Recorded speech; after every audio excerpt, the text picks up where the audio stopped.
Here we go. Live. That's right, guys. You might hear some kids' noises in the background. We got some kids playing around here. But, yeah, we are celebrating my son's 5th birthday today. And my brother-in-law is fantastic. He brought over him and his family. They sang happy birthday to him in the driveway. They made a sign for him. They brought us lunch from Burger King. They brought us a couple bags of groceries, which was awesome. It's just really cool of them to do. They didn't have to do that. So really appreciative of that. And they brought him a basket of like Mage Knight and D&D miniatures that he's been playing with, and he's loving it. So that's awesome. But so we've been having some craziness, right? Obviously, everyone's stuck in their house. I figured I'd do a live stream during the day. Not something I normally do. If you guys end up having some questions or anything, feel free to ask them. Anything you want to talk about, we'll talk about it. This is for you guys. So hopefully we can have some fun. Hopefully the internet does not give you too much buffering. It looks like I keep getting some errors about the stream health, unfortunately. So I don't know. Maybe it's because my wife's working and she has to be dialed into her computers or her work's internet at work. I don't know, but we're gonna still try this. Hopefully it works out. So if you're having some streaming buffering issues, it's probably my end, not yours. If it's unbearable, just let me know. One of the things I'm going to be doing is setting up a Google Doc right now. Lily, go. Why don't you go watch TV up in your room? Nope. Go upstairs. This is quiet time. Remember? Quiet time. Go upstairs. I'm going to set up a Google Doc for people to organize games on my Discord. I've been talking about doing that for a couple days now, and realized I forgot to do that. So I'm sorry, guys.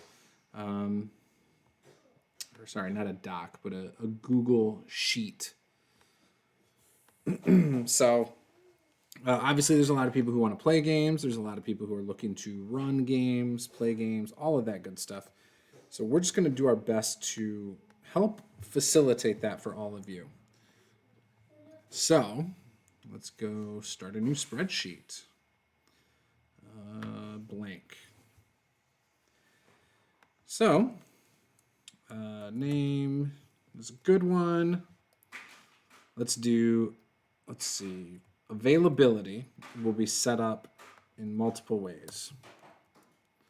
So I'm going to put each day of the week. We'll start with Sunday, Monday, Tuesday, Wednesday, Thursday, Friday, and Saturday. But I'm going to do it twice. Well, should I do it twice? No, we'll just do that, and then we'll say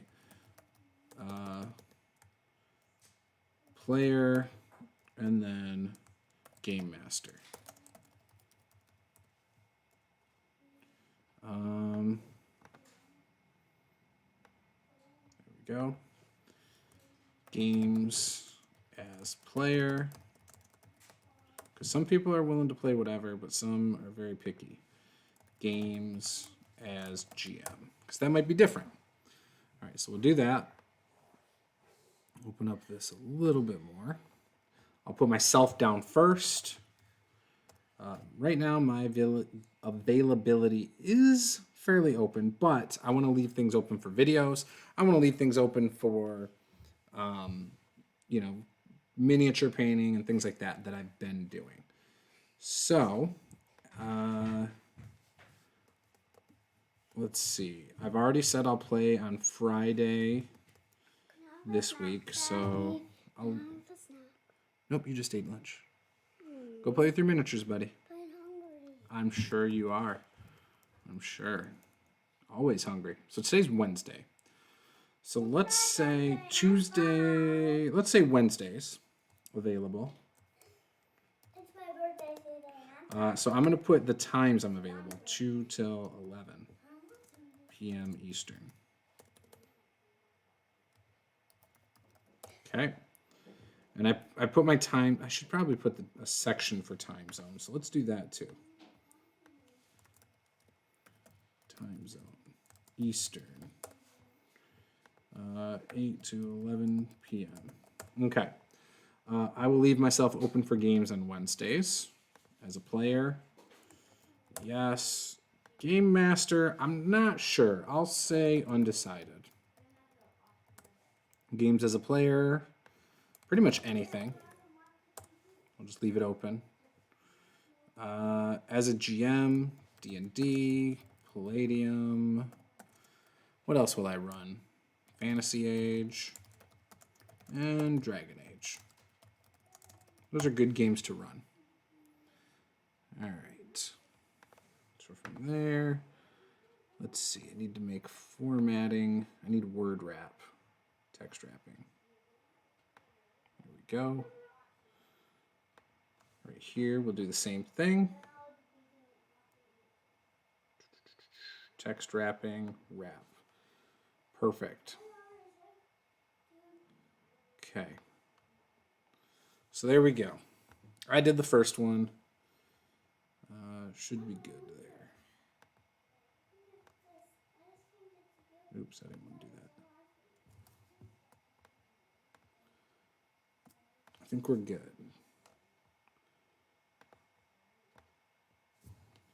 All right. I just want to make this look a little prettier. I don't know. I'm not going to worry about it. It's fine. I'll do this top row a different color background. So we'll go with like, there we go. That's good. Now, can I fix it? I've not played around in here. I don't remember how to do this.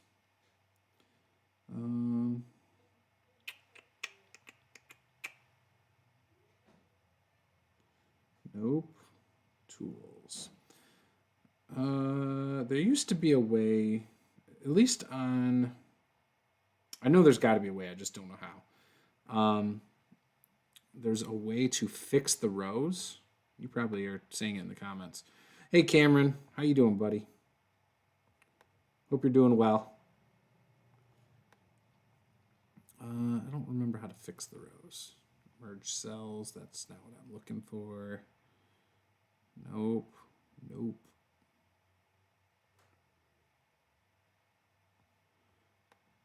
Nope, tools. Data. You can do filters. I don't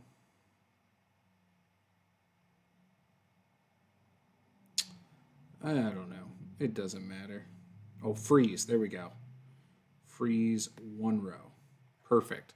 So then if you scroll down, yep, perfect. It stays there. Good, good, good. All right. So we will save this as game availability. Boom. I will share it.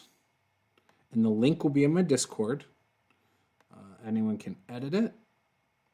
So then I'm going to go shareable link. I want them to be able to edit it. Copy link. And I'm going to put this in the Discord under looking for players. And then I will tag it. So if you guys to run a game or play in a game, fill out the spreadsheet and feel free to message anyone on this list about playing or running a game.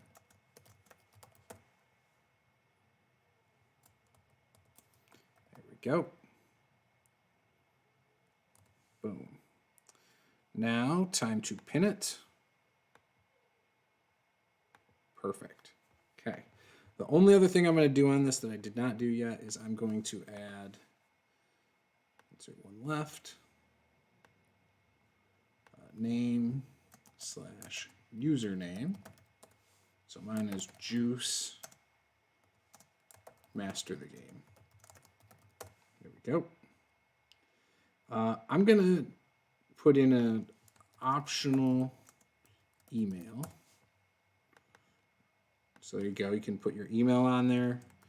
I will leave mine blank. I'll say actually optional other contact.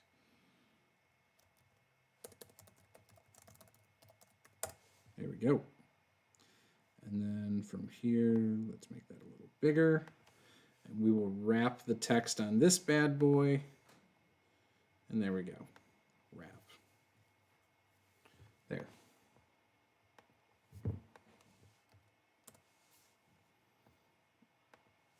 And then I'll just say Twitter master the game. There. Just a sec, guys. I gotta tell the kids to stop. Just a minute. Hey, guys. Hey, Caleb, come down here, buddy. Lily, you're supposed to be in your room. Caleb, why don't you come play in your room or at the dinette? Okay? It's quiet time, buddy.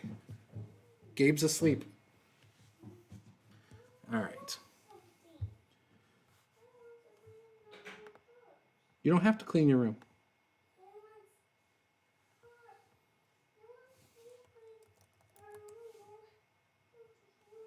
What's this? Let's check that out. Okay, buddy. I don't know what to tell you. Doing well. How about yourself? Sorry, I kind of zoned out and writing my game. Oh, you're writing your own game right now? That's cool. What kind of game are you writing, Cameron? Don't need that. Okay, cool. So I have a game on Friday I'm playing. Zweihander? I don't know how to say it. Zweihander. That I'm going to be making an overlay for, hopefully before Friday. In other words, tonight or tomorrow, probably. But the person running it just sent me the art to do the overlay. It'll be streamed on this channel if you guys are interested. And I'll be honest, I don't know a lot about Zweihander. I'm not sure if it's like Warhammer based or what. I don't know squat about it. So, anyways, no big deal though. I want to get back to painting some miniatures. Haven't been doing that lately. Like, well, I don't want to paint miniatures. I'm not very good at it. I get frustrated. So I probably won't. I do want to get back to making terrain though. I want to finish my maps, my couple maps I'm working on, and then I would like to jump into making terrain. I've got some cardboard boxes from when we moved a year ago that we've kept that maybe I'll start tearing up. I've been watching, what is his channel? It's like the Crafting Bard or something. And he uses a mixture of foam and cardboard and things like that. Crafting Bard or something. I think that's what it is. Bard's Craft. So I've been watching his channel lately. And it's really good. I have to admit, it's pretty darn good. He has one set that he makes where it looks like skeleton bones on a hill, and it's all cardboard. It looks really cool. I want to do something like that. I want to do some of the bridges he does. Some of his stuff isn't the best, but for the materials he's using and things like that, I think he's doing a really good job. There's a Phoenix miniature he made, Earth Elemental, and I think this stuff is all made with like cardboard and stuff like that. Ice Elemental, just some really cool stuff. So, but yeah, he messes with XPS foam. He uses a kitchen knife to cut it rather than a hot wire foam cutter. All that good stuff. Hey, what's up, O'Neill Flynn? Welcome to the stream. I haven't seen you in a little bit. Cameron says, it's a tabletop RPG, a simple 2-stat system made with customization options. It's a light system that leaves a lot up to the DM and players' interpretations. It's OSR inspired as well. Interesting. So OSR, though, they have a lot of a lot of different things in their system, don't they? Like that's basically original D&D, which is a 6 stat system if you're just counting the attributes. But then you got like hit points and stuff. So interesting. I would be curious to see how your system plays, because I wouldn't say old school D&D is necessarily a light system, but that's just me. Oh shoot. Okay. Trying to share I did not share to Twitter, I don't think. So I'm gonna share our link onto Twitter. I did not want to do that. Oh well, let's zoom this up. Yeah, I don't know. I've dabbled with creating my own system before. I've never finished one though. I every once in a while I get these different ideas for systems that go through my head. And as somebody, I like light systems, but I like a lot of options. And in order to have a lot of options, you need a lot of things to choose from. You need attributes and abilities and things like that. And I've always liked feats. Feats are something that, for me, I think feats are awesome. I allow them in 5th edition. I use custom feats. So when I've dabbled with it, in fact, I have something. Let me pull up what I've got. Let's see. Let us see. Let's go back. We're in Google Sheets. I don't want to be on Google Sheets. I want to be in Docs. So I've started putting a couple of things, like ideas of my systems into Google Docs. And I had one that was not class-based per se. Let's see. I started also where is it? Super's game system, RPG for kids. No. I think this is it. D20 for 30 modular system. All right. So I pulled it up. I was going to start with just the core races and classes for fantasy games. Added some backgrounds, personality traits, feats, and rules. So I had originally shared this, by the way, on my Discord for people to contribute if they were interested, or to at least give me feedback.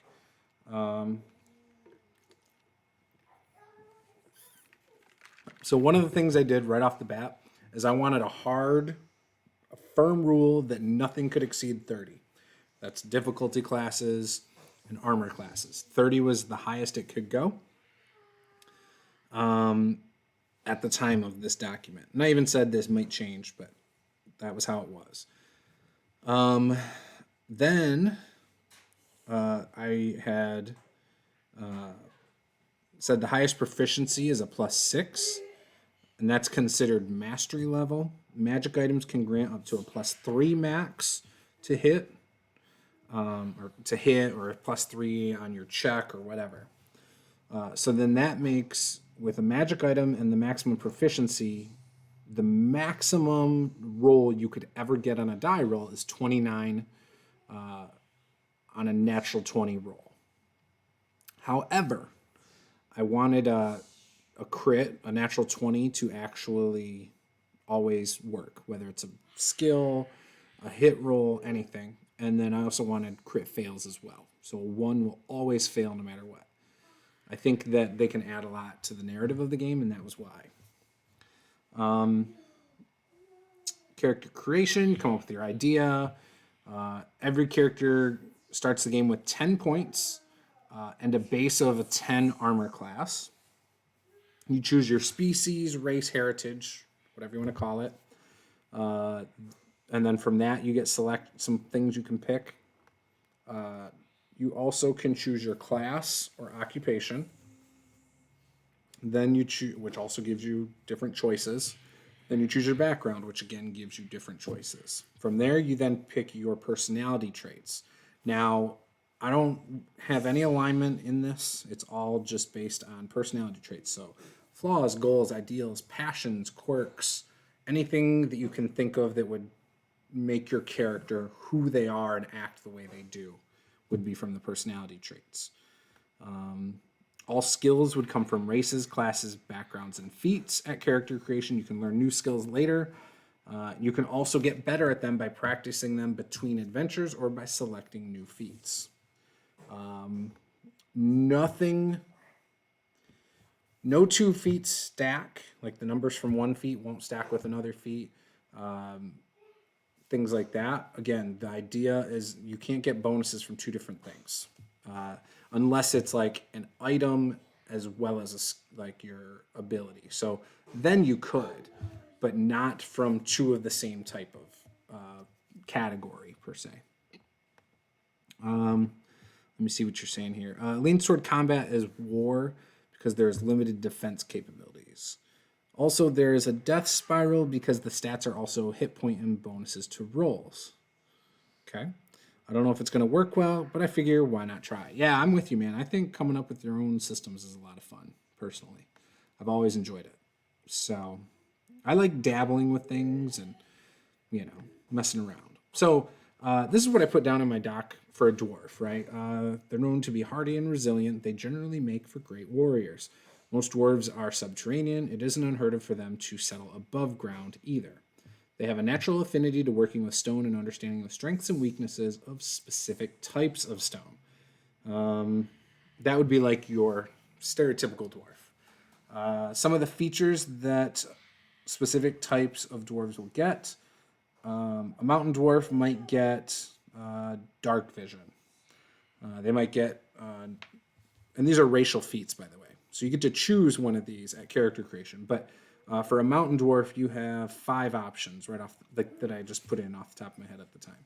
Dark vision, natural constitution, natural strength, one with the stone, and resistant to poison. Okay. A hill dwarf would have options of natural constitution, natural wisdom, for example. Now you don't get all of them though. Like for instance, in 5e, you get like 6 things from your race and a bunch of things from your class. So the idea of this is you don't get everything at level 1. You get one thing and maybe later you'll get another thing. Because as you level, you will get options to choose another racial feat, another class feat, a general feat, things like that. And so your race selection, your class selection is almost taking you down different paths, So for example, as a dwarf at first level, you choose 2 dwarven racial feats or roll randomly on the suggested racial feat table. Choose 1 dwarven make item. Think of it as like a trinket. So 1 dwarven trinket. And there'll be, a table for that. I don't have it on here. And then the same thing happens for like elves, right? And halflings and humans and, any race that'll be in this will have that kind of thing. I'm calling them races right now, but basically it's a species, it's heritage, it's whatever you want to call it. But yeah, so species, race, or heritage. Now classes. Let me see what I got here for classes. So let's say cleric, right? See, I haven't fleshed that out yet. Well, anyways, it would be the same kind of thing. So when you level, you're going to determine what you get at level up from your classes. Your classes might say at, say, 2nd level, choose another racial feat. At 3rd level, choose a class feat. Things like that. Now, I haven't figured out the spell casting yet and how that will work. But I'm thinking of, again, tying that, not to feats, but tying that to, again, the class. But maybe even having restrictions on some spells that are just spells that only certain races can do. Because I think that might add a little bit to it as well. So, Cameron says, I like how your system sounds so far, very straightforward. Yeah, I like the reason I like this idea is because it gives you a lot of options, but it's not too difficult. I feel like it's It's kind of in line with the simplicity of 5e, but it has the options sort of like a Pathfinder, right? Without all the crunch. Now, here's the other thing I wanted to do. I wanted weapons to feel different from each other. So I wanted feats associated with these weapons. Now, a dagger in real life is not going to be the weakest weapon you take to a fight, right? It'll be hard if you're at range to do any real damage with a dagger. But if you can get within 5 feet of someone, I mean, you can stab someone three or four times. So I'm not necessarily going to apply a weapon speed to weapons, but if you take the correct feats, like there's going to be 3 feats if you want to be a master, right? You can take the beginner, the novice, mastery level feats, right? That's a +1, +2, +3. Now, with something, say you're choosing dagger, each one's also going to let you do an extra attack with a dagger, right? So that's the beauty of that. But something like a polearm, say a spear, so you take the spear and get up to mastery, that's going to allow you to hit people at range, keep them away from you rather than letting them get close. So it might give you an opportunity attack if someone enters that 10-foot square away from you, So there's going to be, not only you're going to get that +1 to damage and to hit, but you're going to get something unique to that weapon. If, say, it's a flail, or, we'll say a flail, you might be able to disarm an opponent on a successful hit, right? But maybe it's not a hit to them, it's a hit to their weapon. So you can add your bonuses to hit against their armor class to take the weapon out or something, Not quite sure. I haven't, again, worked everything out, but I want each weapon and I want being mastery level in all of these things to do a different ability. Not something you're necessarily going to do at the first tier, but maybe at the second and third tier. Because again, for me, it's all about the options. It's one, making weapons feel different. So this also makes it so not every fighter feels like the same as everybody else's fighter or things like that. Cameron says, I saw a weapon speed system that worked great. It was simple, fast, and beautiful. Then the creator deleted it in favor of a more complicated one. Yeah, see, I don't want complication. I want, if I'm making a character, I know off the top of my head, my guy's going to be dual wielding. Okay? So what's the perks of being dual wielding? Maybe I get some defensive things. Maybe I get a counter attack, right? So I can, if I'm dual wielding, the option it gives me in battle is that if I get attacked, I get to automatically counterattack. That's not something you get to do necessarily with just a single weapon. But now as dual weapon, I get this really cool ability to counterattack. Not just getting a plus to hit. Now you do get 2 attacks per turn, so pow pow, but now you also get that counterattack as well. Something like an axe is probably, I don't know how I would work an axe into it. Maybe it gives you the ability to knock somebody prone. But each weapon has to feel different. And each one has to have, again, and this is just the mastery level, has to give you something, and maybe it's not the mastery level. I don't know. But there's no reason at pretty low level you could get to mastery with a weapon either. It just depends on how many feats you get to choose. Feats are going to have prerequisites. So in order to get to mastery, you have to take the middle one. In order to get the middle one, you have to take the first one. So you could take the first 2, boom, boom, to do your thing.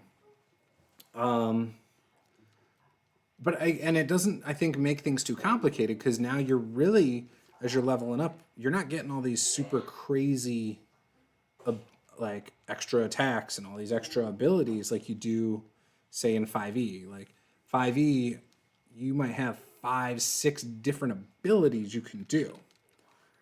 As an example, if I'm a Dragonborn fighter, I can do a second wind. I can do an action surge. I can breathe fire. I can, I mean, that's probably, off the top of my head, that's all you can do at first level, right? But if you're a tiefling, you now have a couple spells. You can also do the Healing Wind, Action Surge. Like different classes have a few different things you can do that you need to remember at all times. At the core, your character can do the basic things. He can hit something, he can move, he can do his skills. But any abilities you get on top of that are going to come from these options, these selections. And at first level, the idea is you're not going to have a ton. You're going to have maybe 2 or 3 things. 2 from your race and like 1 or 2 from your class. And the 1 or 2 from your class might not give you any extra options. They just might make you better at something. If you're a spellcaster, you might know 1 or 2 spells at first level. So, yeah. But I want to keep it simple. That's the big thing. Someone told me I should check out Ironsworn once. So Cameron says the game Ironsworn might give you some ideas for weapon effects. There is a free PDF of it on Drive-Thru RPG. It's also fun. I'd be willing to try it sometime for sure. Definitely. I am all about trying new games. I think when it comes to the one I'm working on, I think I'm going to make it so each class gets 1 choice at first level. I think I'm going to stick with that. I kind of like that idea.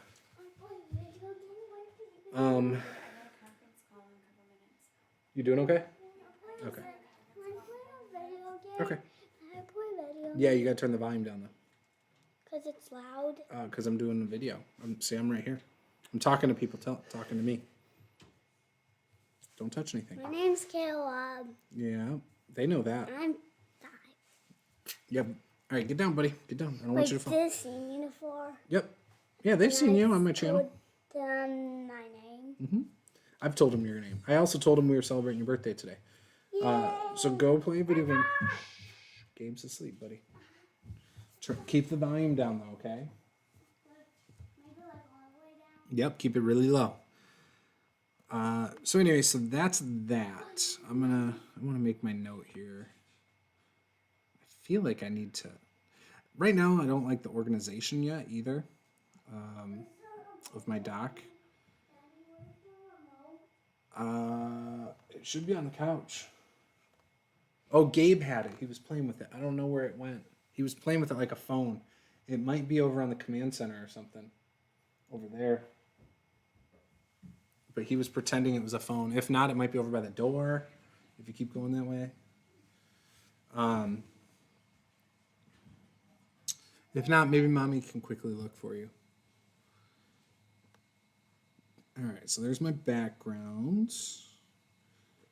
Personality traits, feats. So I started putting in, I did a feat for ability. So I have like natural strength, natural dexterity, natural constitution, wisdom, intelligence, charisma, intimidation, beauty, and speed. So this system does not have attributes. I forgot to mention that. You don't have necessarily a strength score or dex score, anything like that. There's no negatives. So you're never rolling anything at negative. But if you have something like natural beauty or natural speed, you can add that to your skill check, right? So if it's beauty, for example, you might be you might be trying to persuade somebody of the opposite gender who might be interested in your gender to do something. So you might be able to tack on a bonus for natural beauty. Natural strength, right? So you might try to lift something. So rather than just, I'm a +3 all the time, you might be able to add a natural strength bonus to that. And again, your bonuses can't exceed 3, no matter what. So if you've got natural strength, that's only a +1 compared to something else, or at least right now. Maybe it'll end up higher. I don't know. So those are considered feats. I'll call them general feats. So we'll say general feats. And then I have a section. Okay. Okay. So we have general feats, we have racial feats, and then we're going to have class feats. Class feats is where you're going to get your spell casting from. If your class is a spell casting class, automatically that's what you're going to have to get at first level. Okay. One with the stone is a racial feat. Let's see. I think weapons are going to be, I think they should be under general feats. I don't know. I haven't decided. They could be class feats. Could make them class feats. So weapon feats. I don't know. We'll figure that out. Paul says, sounds like you would sticking to Vancian style of magic. I don't know, because I've toyed with the idea of making it mana as well. I don't know. I don't necessarily like spells per day, personally. Cameron says, "Happy birthday, Caleb." Happy birthday. Well, you don't have to say happy birthday back, buddy. Go play your game. Just make sure the volume's down a little bit. He's really excited. Vancian magic's simple. A lot of people are used to it. I like the idea that of just getting rid of that idea. Getting rid of the idea of spell slots. Again, I want this to be really simple. I would rather, if you're first level, there's certain spells you can have at first level. As you level up, it might unlock spells, but you can cast them however you want. On the video game, no. Again, these are ideas, but the idea if you're 5th level, say you get like a spirit guardian or something spell, that it's a spirit that comes along with you and can fight along your side or something. You can cast that. And whatever. You don't expend the resource, right? If a fighter isn't expending energy to attack, then why would I do that to a wizard per se? You know what I mean? I understand, that spells in your typical games like D&D, as you level up, get really powerful. Again, not sure how I'm going to use it, how I'm going to do this and balance it out or any of that. Haven't got that far. I think I just want to keep it simple, though. And so for now, I'm just going to continue to throw my ideas into this, like I've been doing for 6 months, and go from there. You know what I mean? So each weapon will have its own feats, its own feat tree of 1, 2, 3, right? So, for example, I have dagger, single-handed sword, two-handed sword. Each level of it is a +1. Right, so the first level of it, you're a +1 to hit, +1 to damage. Second level, +2, +2. Third level, +3, +3. But I think I want to add maybe I add an ability each time you take it. So maybe when you take the first one, for example, with the dagger, it might be it'll be extra attack. So you can now hit with a single dagger twice at first tier, 3 times at second tier, 4 times at the third, right?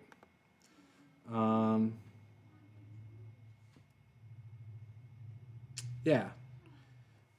So what would make that unique at the third tier? What can you do? Or maybe give concealment. That's what I'll do. First tier will give you concealment. So you get a bonus. So you can conceal your daggers. Concealment of daggers. +1 to hit. +1 to damage. So first tier of daggers does not give you an extra attack. Second tier, extra attack. And you're now +2 to hit and +2 to damage. Right? That doesn't stack with the previous tier.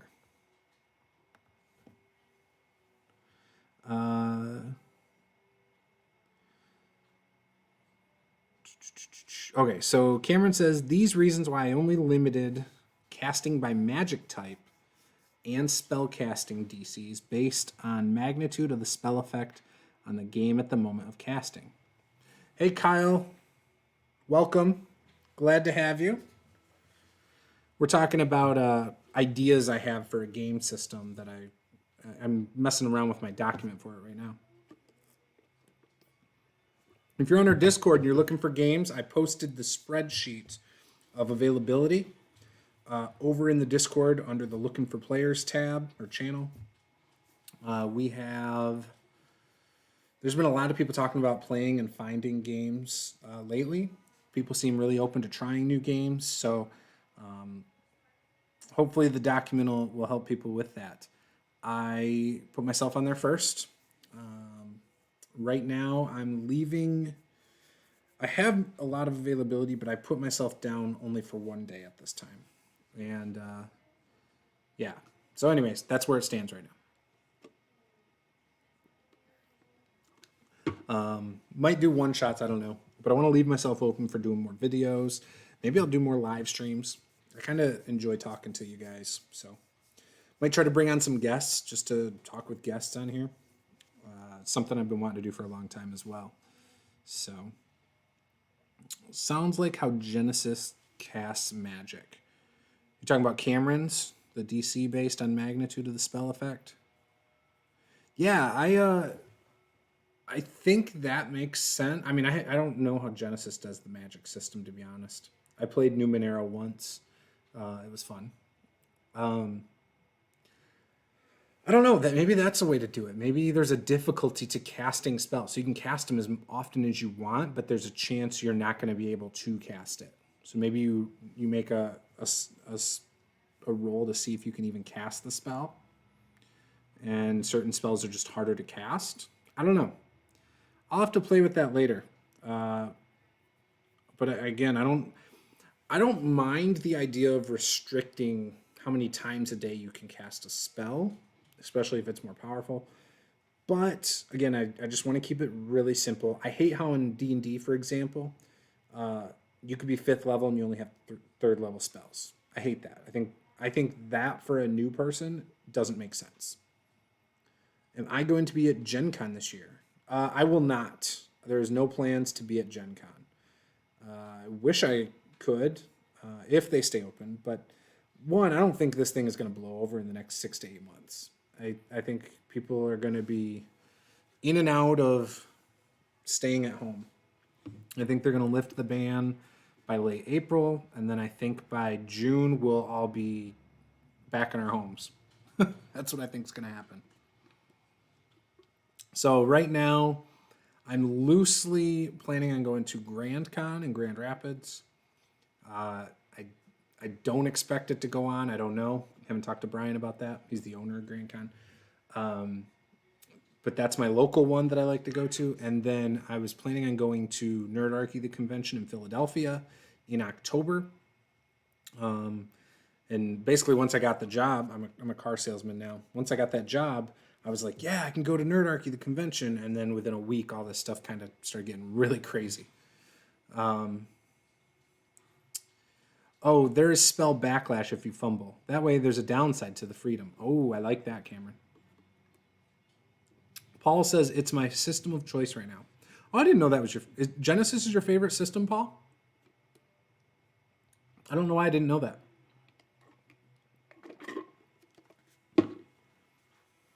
Wait, Genesis is not Numenera. Genesis is, Numenera is Cypher system.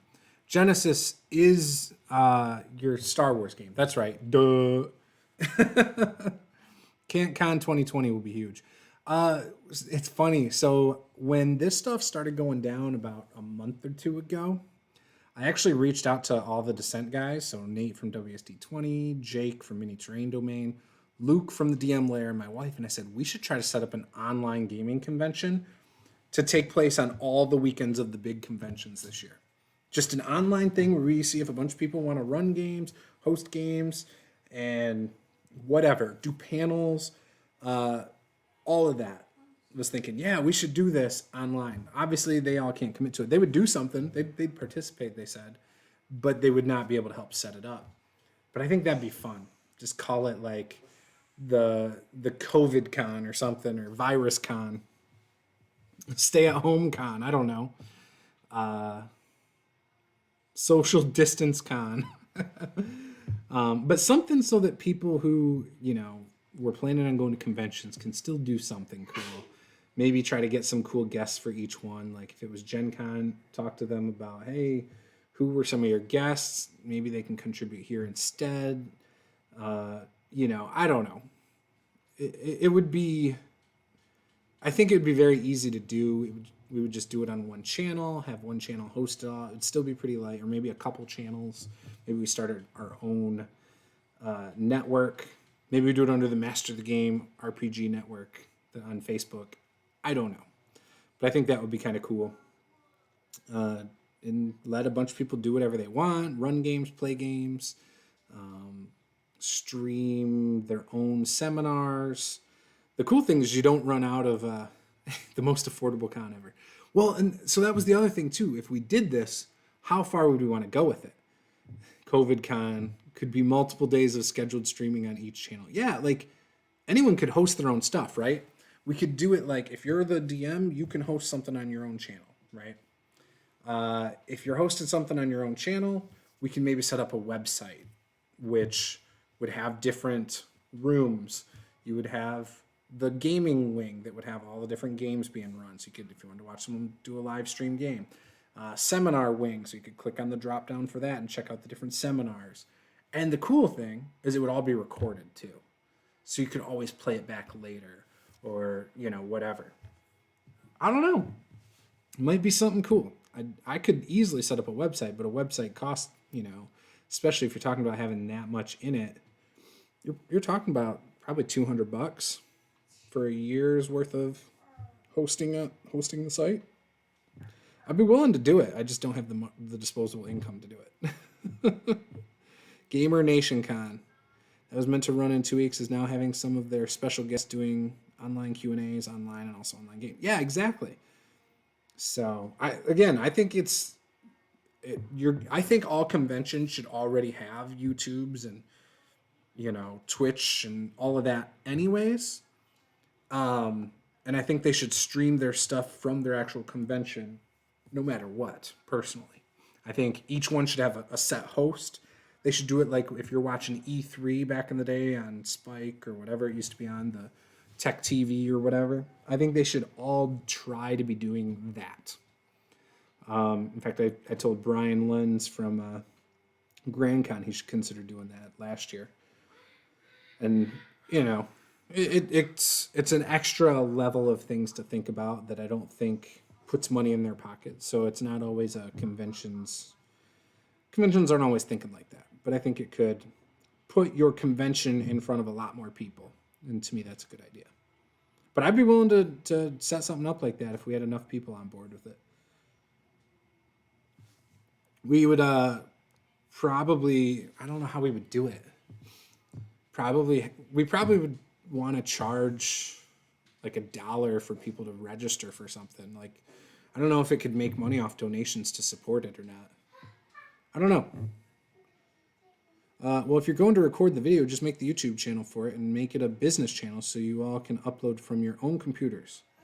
Oh, dude, no, I would expect, yes, you could do it and have like a separate channel for it. Correct. But can you live stream multiple things at once separately on one channel? Like, I'm hosting this. Can I set up another stream at the same time and both be live? I don't know if I can do that. Because if I could, that would be perfect.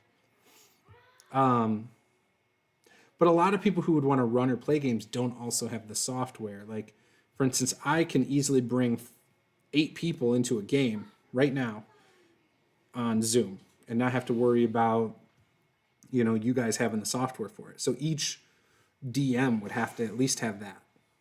So, yeah, I don't know. But that's the other thing too. You have other content creators out there who might want to run a game, but they're going to want their game on their channel. So the best way to do it is if on your website you have they're doing their own thing on their channel, right? For your convention, they're promoting your convention, they're promoting your website. You then embed their video into your website under the game wing. So if you look at my website, right? Let me pull mine up.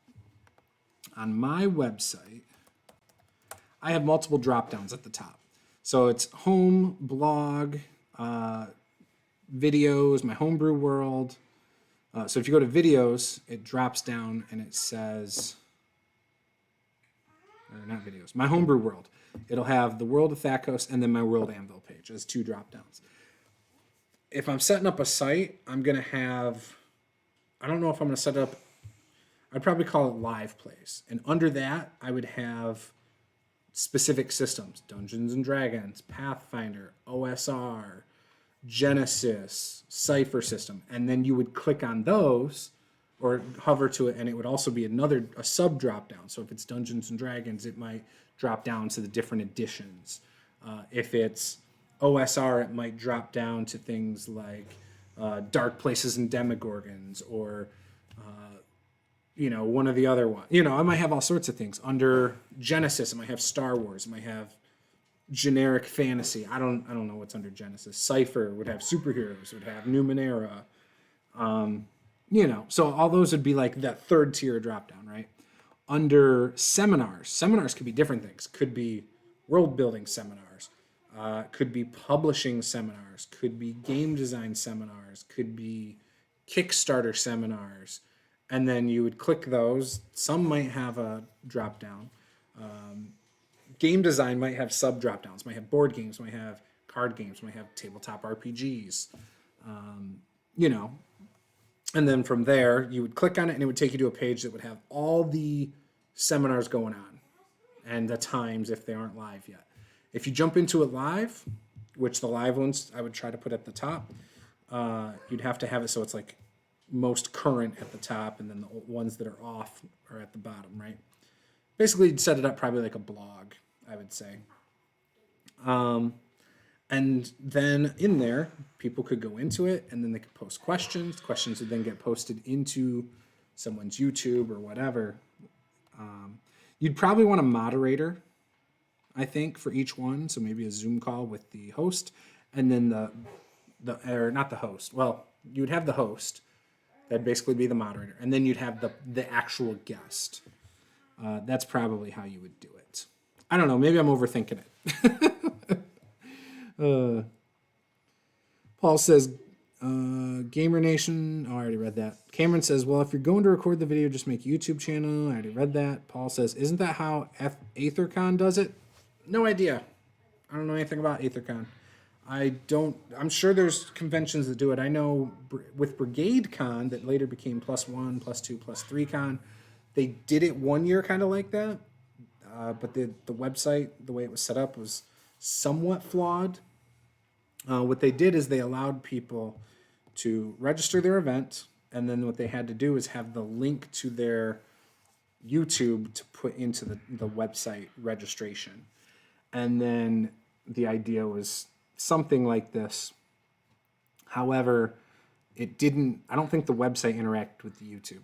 I think you had to go into it on the website and then it would open up the YouTube separately, which is fine. I don't know. I don't know. I feel like it would be pretty easy to set up, though.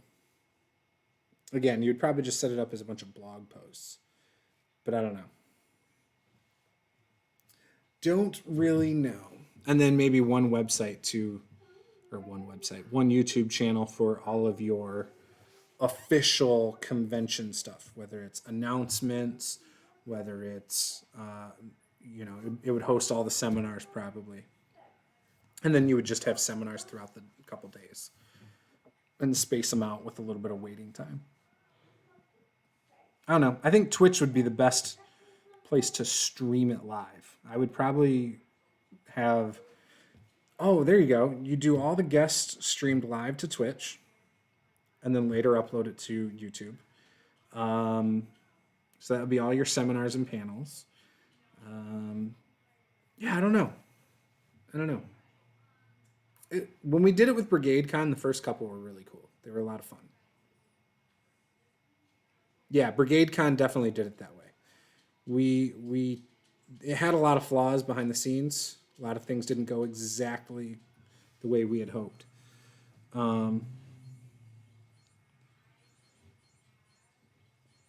Yeah, so Cameron says, I think having a free con would really boost all your subs, I think.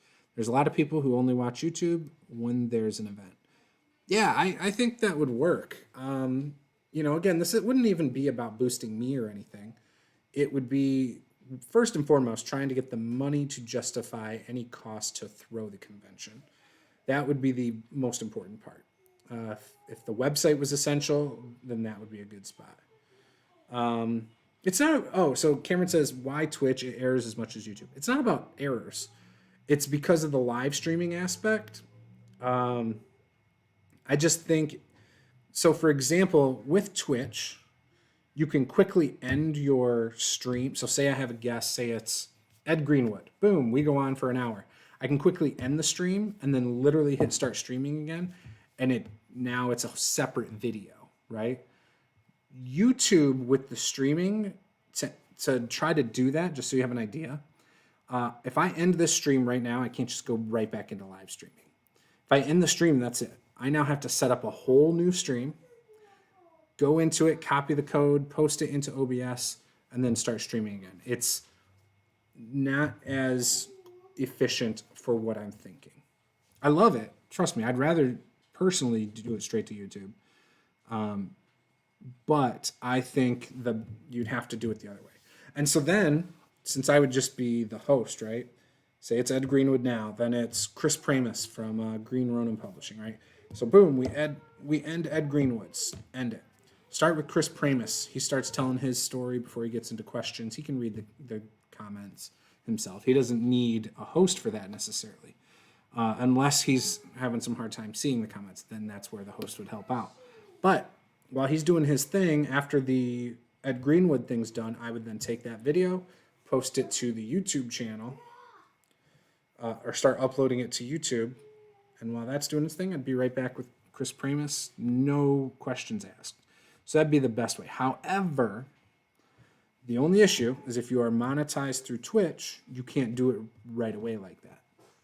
So you couldn't do a monetization that way. You would have to wait a full 24 hours, 48 hours, full 24 hours, I think. So YouTube would be a day behind if you did it that way, assuming you're monetized.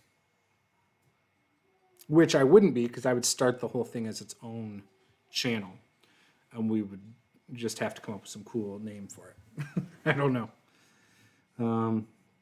If you've got two people set up with Zoom who can host guests, maybe you do some of it to YouTube, some of it to Twitch, and then later bring the Twitch stuff over to YouTube. I don't know. Could do a lot of things with it. But yeah, I don't know. I'm open to a lot of ideas with it, if that was something people were interested in. All right, back to messing with this document. So second tier, extra attack, +2, this is with daggers.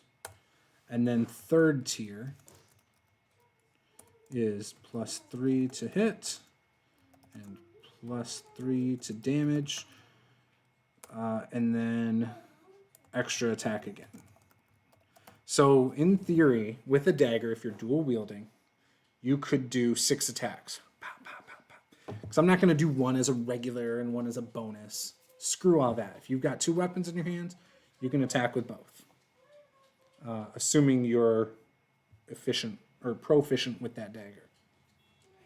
Or again, actually, maybe you add an actual feat that allows you to dual wield. So maybe we also have dual wielding.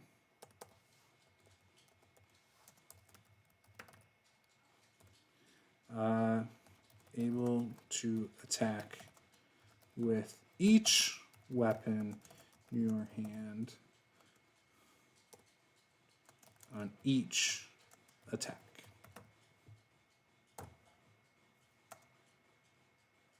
There. There, perfect. So that would be dual wielding. I don't know what I would do with a single-handed sword yet.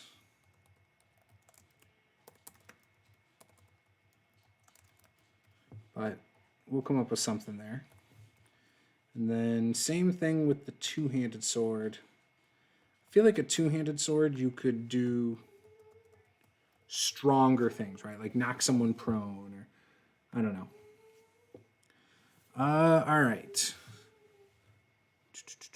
Paul says there are also a lot of over-sub channels that don't deserve it. Oh, you mean for YouTube or Twitch? Kyle says, have you seen the specials Palladium is doing for Rift's Bestiary 2? I get their newsletter constantly, but I don't even read it usually. I've thought about unsubscribing, to be honest. I have not bought a new Palladium book in a long time, over 5 years easily. And I usually did the Christmas grab bags when I did them. I once had all the Palladium fantasy books and didn't think they were going to ever release a new one, and I think I traded them, a bunch of them. And I kind of wish I didn't because I like the Palladium fantasy series, but you know. So no, I don't know what their specials are right now for the Bestiary 2. I know they've been doing these Rift's Bestiaries. I've heard a couple people talk about them. Unfortunately, I have a hard time finding people to play Palladium books. Even with online games and stuff these days, it's hard for me to get people to play. I love Palladium. I always have. I've always had a soft spot for it. I love the active defense system, which is something that I also want to incorporate into this simple system. The ability to counter, like parry attacks and dodge attacks. But I want it to be really simple. And it's not going to require an action. It would be more of like feats that allow you these abilities. I found every channel useful for different reasons. Yeah, me too, Cameron. I have a lot of channels I subscribe to. A lot of them I don't watch anymore. I just don't have the time. Wish I did. My backlog of videos on my RPG channel is well into the 2000s. I have a huge watch later list. I've thought about just clearing it and starting over, but it'll end up hitting a few hundred quick. But yeah, so back to Palladium. So Heroes Unlimited, which I have right over here, favorite game ever when it comes to superheroes. I'm going to be giving Super Age a test with the creator in April. Paul Ross is actually going to be playing in it too. My wife is going to play, and then another guy who I think kind of works loosely with them. I'm not sure exactly how he works with them, but he does some stuff. So I'm going to be trying out their superhero game. It's a dice pool system. Super Age by Strange Machine Games. I also, and I was supposed to review this a long time ago, and I'm terrible, but Power Outage by Babarchi. I might be butchering that name. I need to try that out too. I've got that right here as well. In fact, let me grab these. So I'm going to grab, these are all of the, I would say, indie games that I'm supposed to be checking out. So these four are from Orcs Unlimited. A really cool guy on Twitter. So this is We Hunt Bugs. That one's really interesting to me. Small Wardens, which I think goes with Escape from Teddy Bear Island. And then there's the Zombie Apocalypse, the musical. So those four I've been meaning to check out. I've not read them. Should have time to do that this week. This is Super Age. This is one I need to try out. I will be trying out in April with the game designer. Maybe I'll ask Orcs Unlimited if he wants to host a game.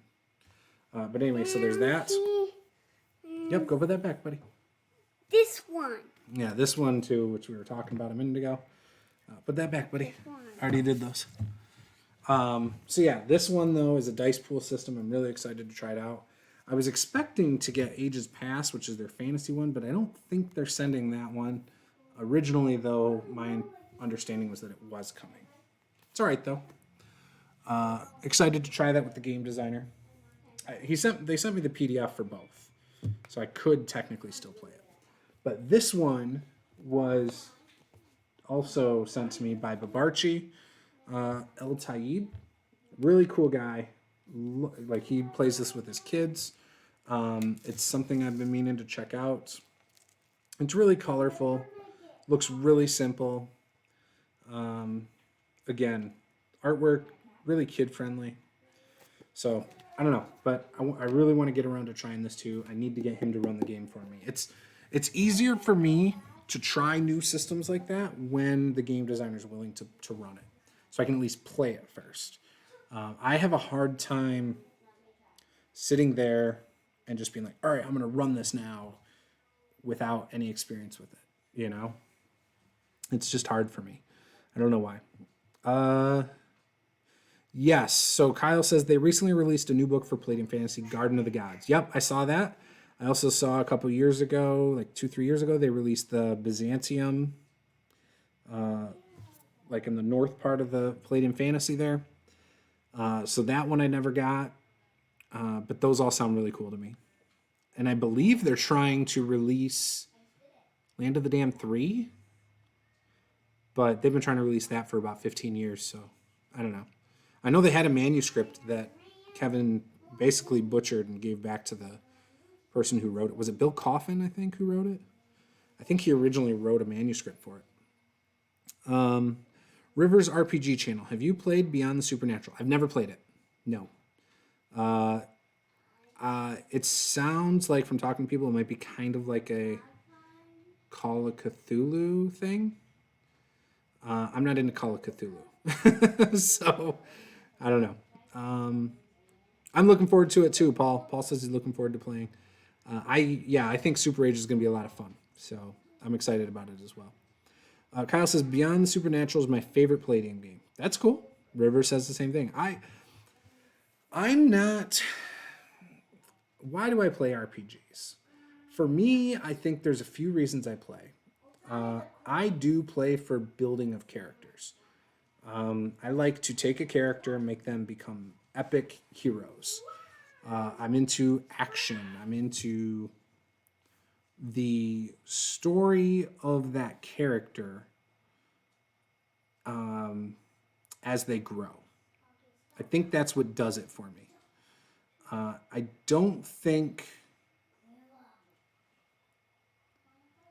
don't know what it is. So I played Call of Cthulhu once. It was run well. I had no problem with how it was run. I just don't think that style of game works for me. And I feel like Beyond the Supernatural is kind of like that, just from what I've heard. Never played Splicers. I've played Rifts, played Palladium Fantasy, Heroes Unlimited, Ninjas and Super Spies. Oh my gosh. So a few years ago on Robert Ogre's channel, which I don't think he has it up anymore, at least the video, we played like a Kung Fu Ninjas and Super Spies that was very loose on the rules. And by the end of the session, my guy was doing wrestling moves, and he was like, yeah, go for it. So I was like doing wrestling moves instead of attacks. It was awesome. It was supposed to be like an 80s action flick, basically. Raw preview of Land of the Damned 3 is out. Yeah, I heard that, actually. I did hear that. Hang on one sec, guys. Hey, guys. Stop fighting. But yeah, I vaguely remember hearing that Land of the Damned 3 was out. Yeah, I don't know. Maybe one day I'll buy up the Palladium Fantasy line again. I still think they need to do like a technology unlimited for Heroes. And I think it needs to be brought to the current day, as well as thrown in some gadgets and stuff for the future. Cars and, try to anticipate some of the stuff. I'm worried that Palladium Books is not going to be around long enough to see all the books I want to see come out. And if I ever win the lottery, I will buy Palladium Books. I will talk to Kevin personally and I'll say, Kevin, what do I got to do to buy this out from you? And I'll keep him on. He can still work. You know, I'll let him have creative input on stuff for sure, because I think he's got some interesting ideas. But there would be a lot of things changing. There would. We'd have a set of writers for each of the main books. And it would be a team. Like, here's the Heroes Unlimited team. Here's the Rifts team. Here's the Palladium Fantasy team. I love the idea that you can play across the multiverse. You can play the same character in all of those, right? You can take a Heroes Unlimited character, put him in Fantasy, put him in Rifts. I love that. Dead Rain 2, same kind of thing. Their system's a little different. But first thing I would do is set up teams. But before we really dove much into the different teams, we would redo the system. We would simplify it. We would also, instead of doing the black and white books, we might offer the black and white books as an option, but we would up the production value of the books. Bring it into 2020 or whatever year it would be that I'd buy it. We would make the books look just as nice as other books on the market. Like, this book is a nice book. It's thick, right? It's hardcover. The art in this book, well, that's probably not a great example, but the art in this book looks good. I would try to at least get up to this caliber, right? It's got some color. It's got some pictures. Excuse me. You know, let me get probably not this style of art, but at least bring it up to the quality of paper, you know, quality of pictures, things like that. Would definitely try to do at least. Like, you got this guy. I don't know. If not, like, why couldn't you do it something like this? Like, this is a nice book too, right? Let's pull out some art in here. You know, like, you got some color. It looks like a nice book. It's a good book. So I would at least try to do that with the production value of it. Would offer probably the black and white versions online only. Probably not in stores. Keep them around that $25, $30 price tag that Palladium does. Color ones would be $40, $50 probably. And again, a couple people working on Heroes Unlimited all the time. A couple people working on Palladium Fantasy, Rifts. And I would really dial in this, like, where do people want to see these lines go? Well, with Palladium Fantasy, we just want to finish the set of books, right? So let's finish them all. Let's get the old ones, like the Yin Sloth Jungles brought up to the latest version. Let's at least finish it out, right, before we implement the new system. Meanwhile, in the background, we'll be trying to work out a new system as a team. Heroes Unlimited, I'd do a Technology Unlimited book. I would combine all the Powers Unlimited books with the core book and just do a Ultimate edition with that. In that book, not only would it have all the powers, you would add you'd add more equipment because there's just not enough equipment. In fact, the old Heroes Unlimited book had like 20 pages more of equipment. Had more weapons, had more equipment, had vehicle, had everything. So I would add those. Or maybe you do keep that a little bit more bare and then have a supplement that has all that extra stuff. I don't know.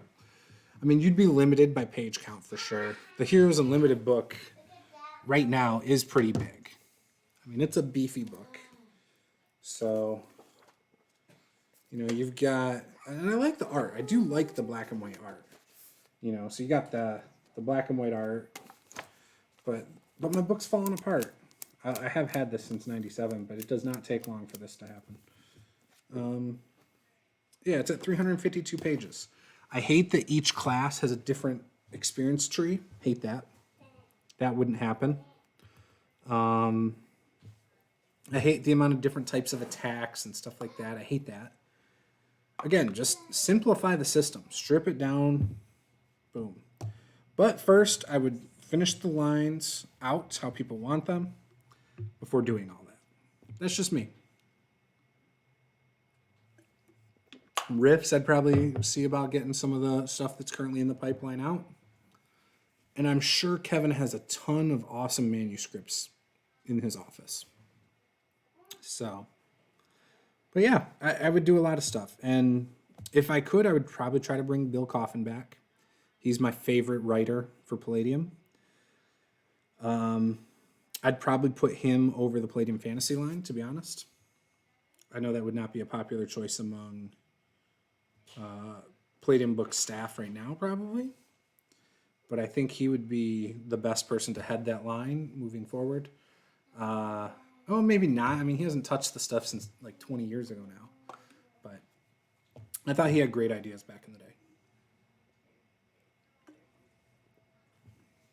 I don't know. I got a lot of ideas. What do you think? Are they good ideas, guys? Bad ideas? I don't know. All right. So what do we got here? No new comments. That is okay. That's not a problem. Let's see. What else? D&D 5e. Can talk about that a little. I'm behind on my books there. I have not read the Wildmount book. I don't have the book. I just have it on D&D Beyond. But I haven't read it yet. I still haven't read Mordenkainen's Tome of Foes or whatever. Book of Foes. I need to read that still. I plan on reading that this week if I can. There's some good stories in there. I also need to catch up on my prep.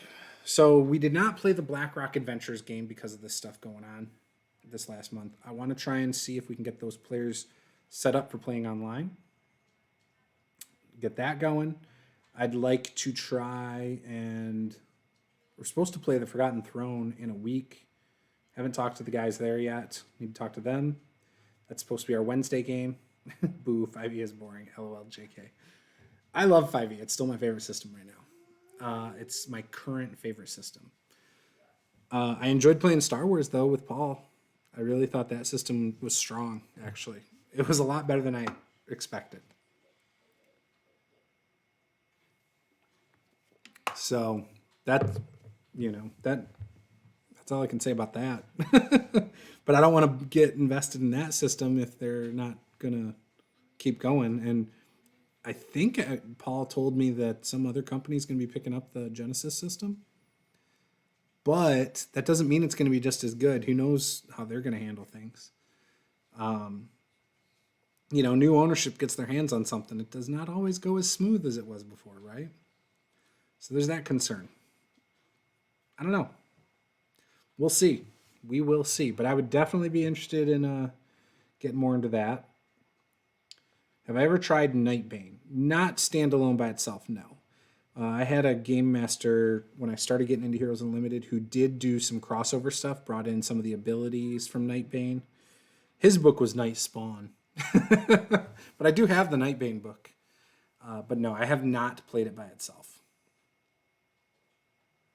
Nope, literally Heroes Unlimited, Palladium Fantasy, and Rifts. I haven't really played outside of those by themselves. I know they have I never did Robotech or Macross or whatever. They had another one, it's like a Recon or something. I don't know, never did that. No, most of my experiences with Rifts and Heroes Unlimited, though. And even Rifts is kind of fuzzy because the people I played with on that kind of did their own thing, didn't really stick too much to the books. So, it is what it is.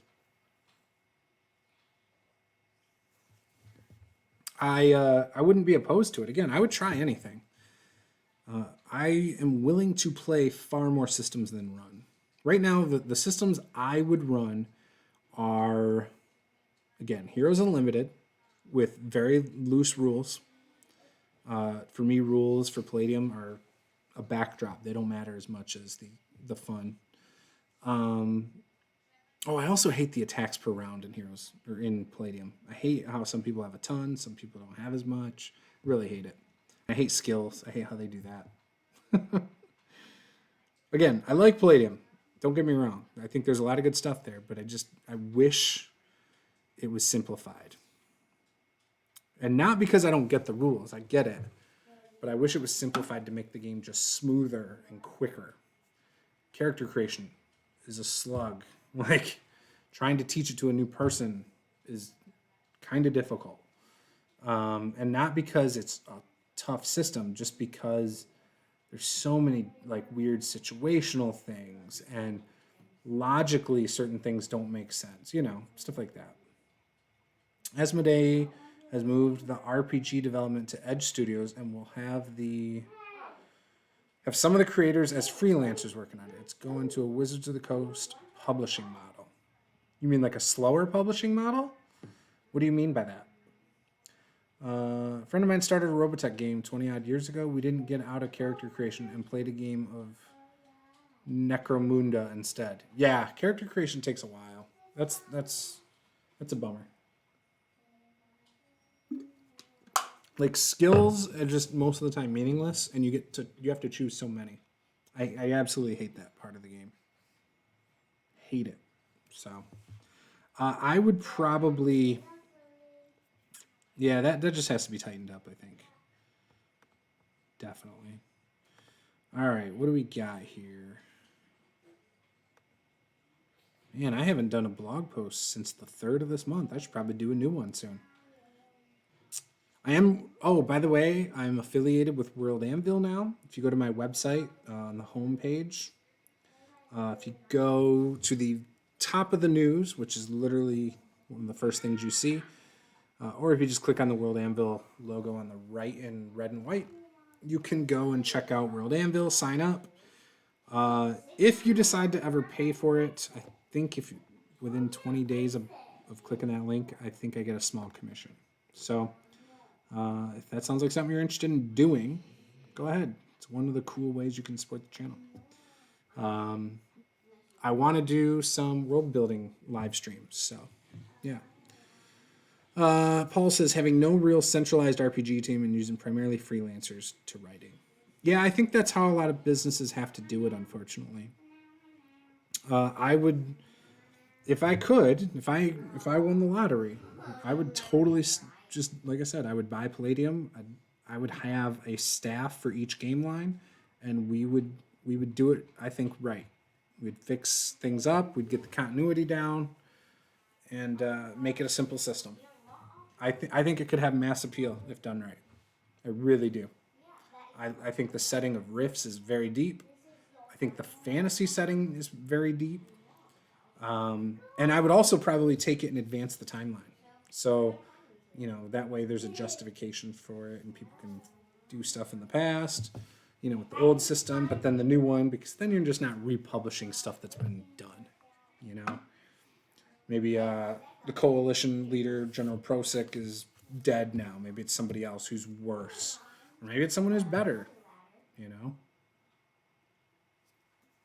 But who am I kidding? You want them to be worse. Coalition's supposed to be the bad guys. So you want it to definitely be worse. So let's see. What do we got here? Two-handed sword. I think I'll just mess with this later. So yeah, that was my... Also, if you guys have not heard, the Little Game Master, I think it might be done now. It was a Kickstarter for a second book by Randall Hamilton. He's releasing a kids RPG with it. So definitely worth checking out. But I had started working on an RPG for kids too. And I don't remember what I put into my document. Apparently I got to 12 pages, so better than most of my stuff. No, this looks exactly like the other one I had. I didn't get very far. So never mind that one.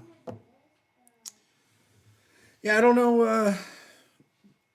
Are you still excited about the Star Wars line, Paul? Do you think they're still going to do Star Wars books, or are they just going to do more general books? Do you know if they still have the IP for Star Wars? Hey, Lily, relax. Be nice to him. Oh, my Supers game system I started. Nope, I didn't do anything with that yet either. I thought I did. I have notes on my phone for different game systems I wanted to do as well. I wanted one that was going to be sort of like a TMNT or After the Bomb kind of thing. And I was calling them Animorphs or something. So I had that one. I thought that was a cool one. Let me see. Oh, shoot. My phone's about to die. Let me grab my phone charger. 1 second, guys. It's right here, so shouldn't take long. All right. Got it. Let me get it plugged in. Boom. Perfect. So let's see what I got on here. I've got a notepad. Literally looks like a notepad. What is this? Oh, realism in dungeons. And I got so many different ones in here. Video checklist. Excuse me. Whew. Yeah, they still have the IP, and from what was said in an interview with an Asmodee higher up, can't remember his name, they will be doing more books and reprint the old. Why are they reprinting the old? Is it going to be the same? Are they going to make changes? Why would they do that?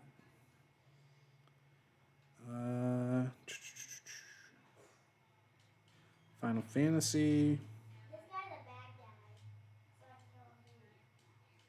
Man, I got so much stuff in here. 3D print files, which I don't even have a 3D printer. I also used to put video ideas in here, so I got a bunch of those too. Oh, I forgot about some of these. It's my world. My adventure creation kit that I want to work on. Game design. Game hooks. GM aid codex. House projects. That doesn't help anything. That doesn't help any of you. Build guides, which will be coming to the channel. I'm going to be putting up some race videos for D&D 5e this week. At least one of them. Dwarf will be coming this week. Some are out of print right now since FFG only did limited print runs. That makes sense.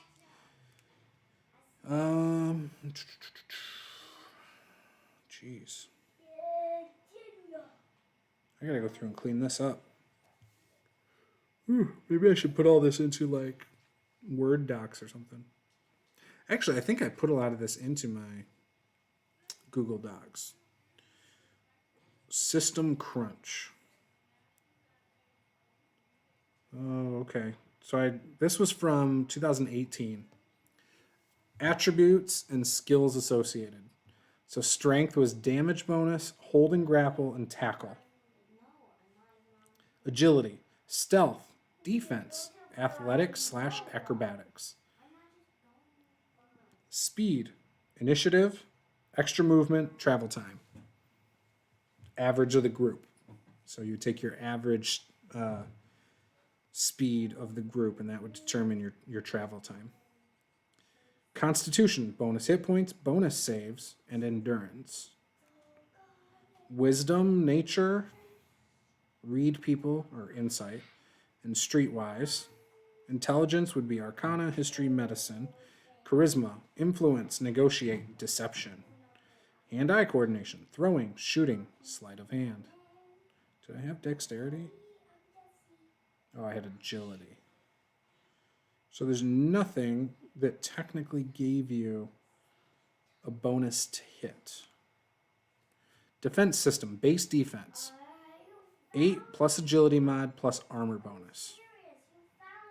Parry defense, only on melee attacks, would be base defense plus parry mod plus armor. So it was a static parry, but it was your base defense plus a parry mod plus armor.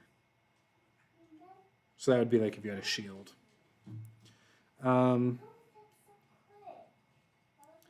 Dodge defense. Only ranged and area of effect attacks. So this would be base defense plus dodge mod. I said plus armor, but armor wouldn't count towards that. Unless, well, maybe the armor does allow something. Maybe it's got like extra nimbleness or something. Armor serves as damage reduction. Oh, rather than to hit. So that's why base defense said maybe armor bonus. But yeah, so it says armor serves as damage reduction. Some weapons bypass armor like siege weapons. Yes, as you get nailed with a boulder. Light, medium, heavy, fantasy armor. Light armor gets full dodge bonus, full stealth bonus. Medium armor gets half dodge bonus, half stealth bonus. Heavy armor gets no dodge bonus, no stealth bonus. Small shield is +1 parry defense, no dodge defense. Medium shield, +2 parry defense, +1 dodge defense. Large shield, +3 parry defense, +3 dodge defense. When you hit 0 hit points, you have 2 choices. Number 1, this is the battle that kills your character. You get to roll double damage dice for the duration of combat. After combat, you are encouraged to roleplay your character's death. So in other words, even though your character is basically dead, you can complete combat. Number 2, you're going to try and survive. You're bleeding bad. Make your death saves like normal. You can heal yourself or even stabilize yourself. If you get hurt, it will count as a failed save. If you are stabilized, then you aren't any longer. You can do any normal actions, but notice it is easy to die doing this. Yeah, so it was basically applying the death saves to it. Specializations. Many characters have more than one specialization. These are what set your character apart from each other. They might be backgrounds, occupations, classes, fighting styles, and so on. So yeah, that was the crunchy system I was working on. Games for kids. Oh, this is just a list. Hero Kids, Kids, Those Meddling Kids, Dagger for Kids, No Thank You Evil, Power Outage, you know, Little Game Master.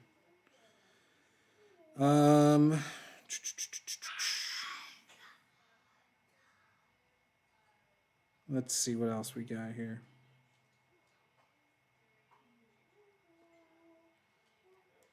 Nope.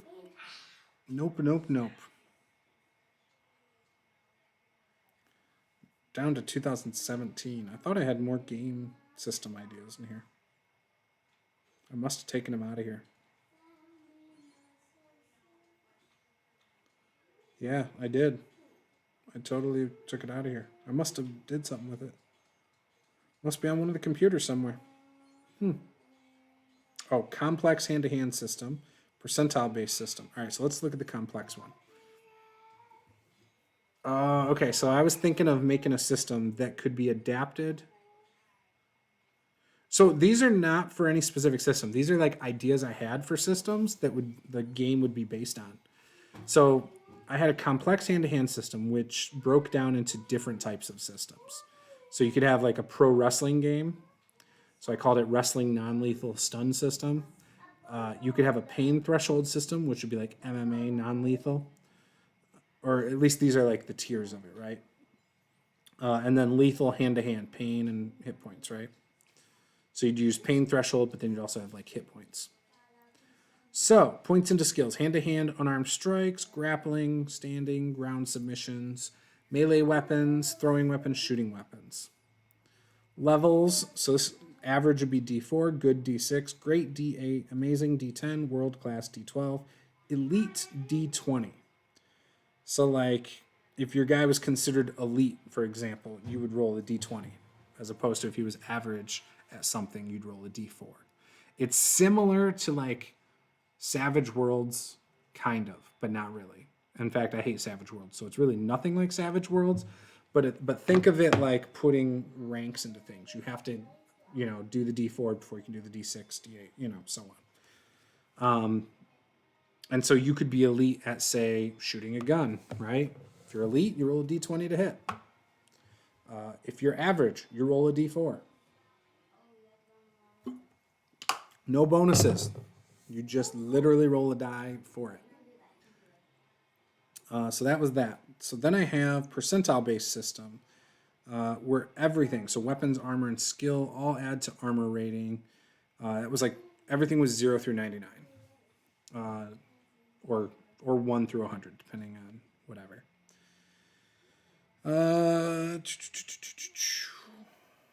But this is what I would do, man. I would just come up with stuff and put it in my phone and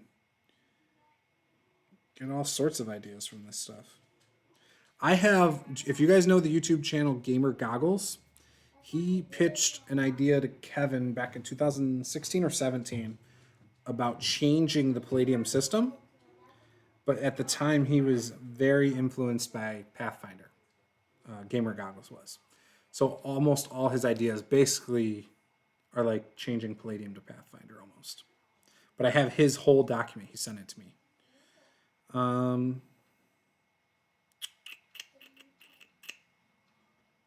Let's see. Build guides. Fantasy Planet. Oh, here we go. This is it was Animoids, not Animorph. Sorry. So there's 5 levels. Number 1 is human except minor animal traits. Number 2, human with minor abilities of animal. 3 is 50-50 human to animal. 4, mostly animal with human traits. 5 is full animal with minor traits. So it's not that like you level up. It's that you put ranks in things. So you might have a level 1 Animoid, right, where he's human, but he has minor animal traits. Minor animal traits could be like a little bit better sense of smell, better senses of climbing, if maybe say he's like part monkey, right? Full animal would obviously be the complete opposite. You know, he's able to talk, but he looks and acts like a monkey, right? 50-50 would be exactly that. It's half and half. And you would let your players decide things like that. So the background. The planet is suffering due to how we treat it, and with mining and drilling for oil, among other things. Isolated regions of tribal culture, small regions of high technology, many different cultures. And then I even included like fantasy races in this. But humans, elves, dwarves, orcs, animoids. Animoids were going to be their own thing, separate from the others. Dragonoids, snake men or serpentoids, insectoids, arachnoids, all sorts of stuff like that. So that was the idea for that. Game without attributes, which I've already told you because that was the one document I had started working on, where I did attributes through tiers, things like that, like natural strength.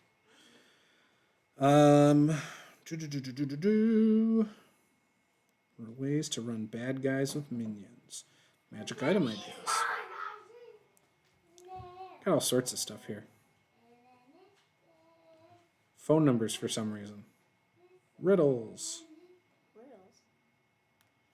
Yeah, I'm reading stuff on my phone. Don't worry about it. Go play. What's my adventure creation kit? Oh, this is my adventure binder that I was going to work on.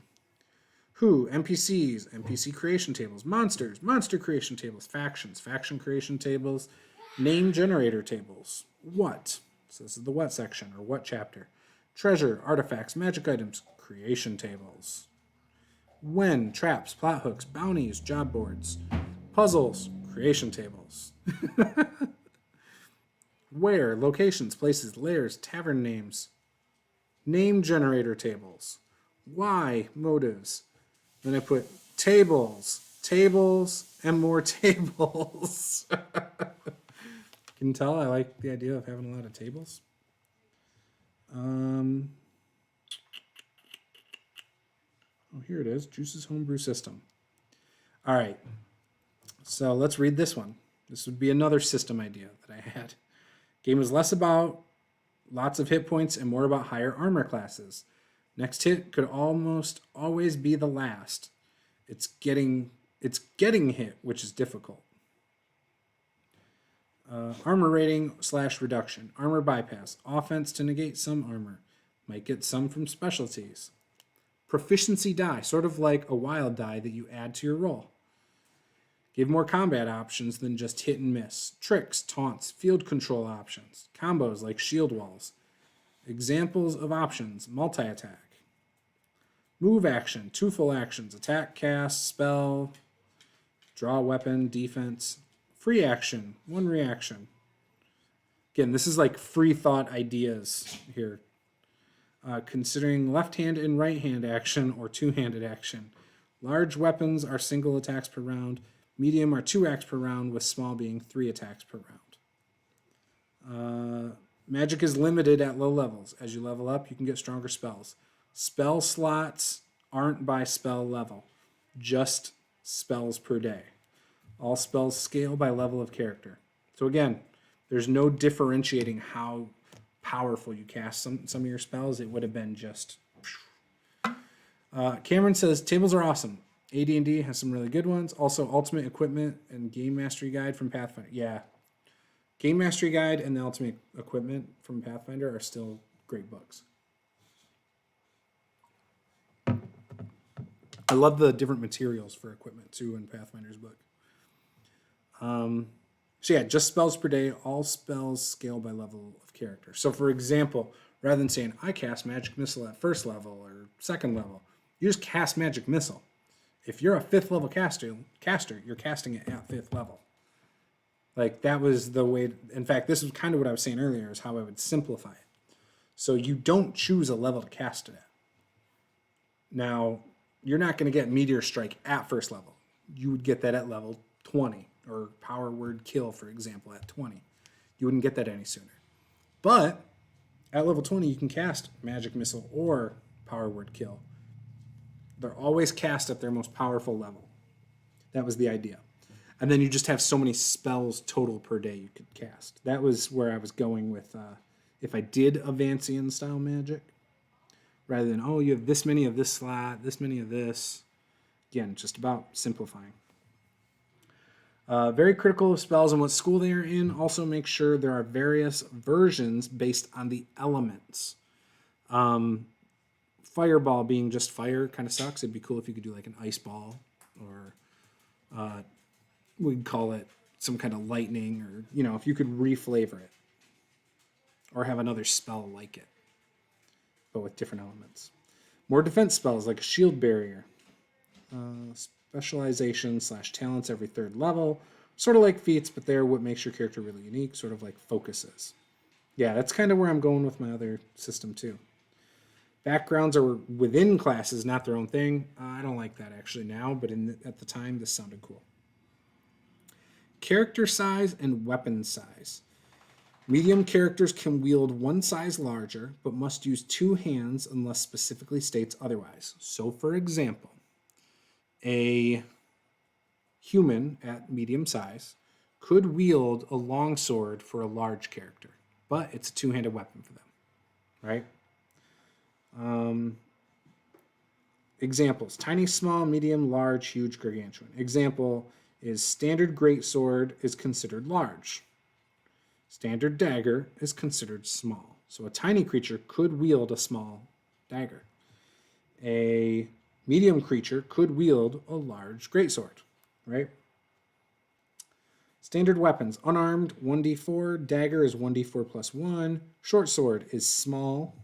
It's a 1d6 weapon. A spear is a medium 1d6 weapon. Crossbow, medium 1d6. Long sword, medium 1d8. Javelin, medium 1d8. Short bow, medium 1d8. Battle axe, medium 1d10. Longbow, large, 1d10. Lance, large, 1d12. Greatsword, large, 2d6. Great axe, large, 2d8. A class system. Fighters need to be unique from each other. This is something I kind of addressed in my other one. Hit dice idea. Racial and class hit dice per level. So every level you would add a racial die and a class die.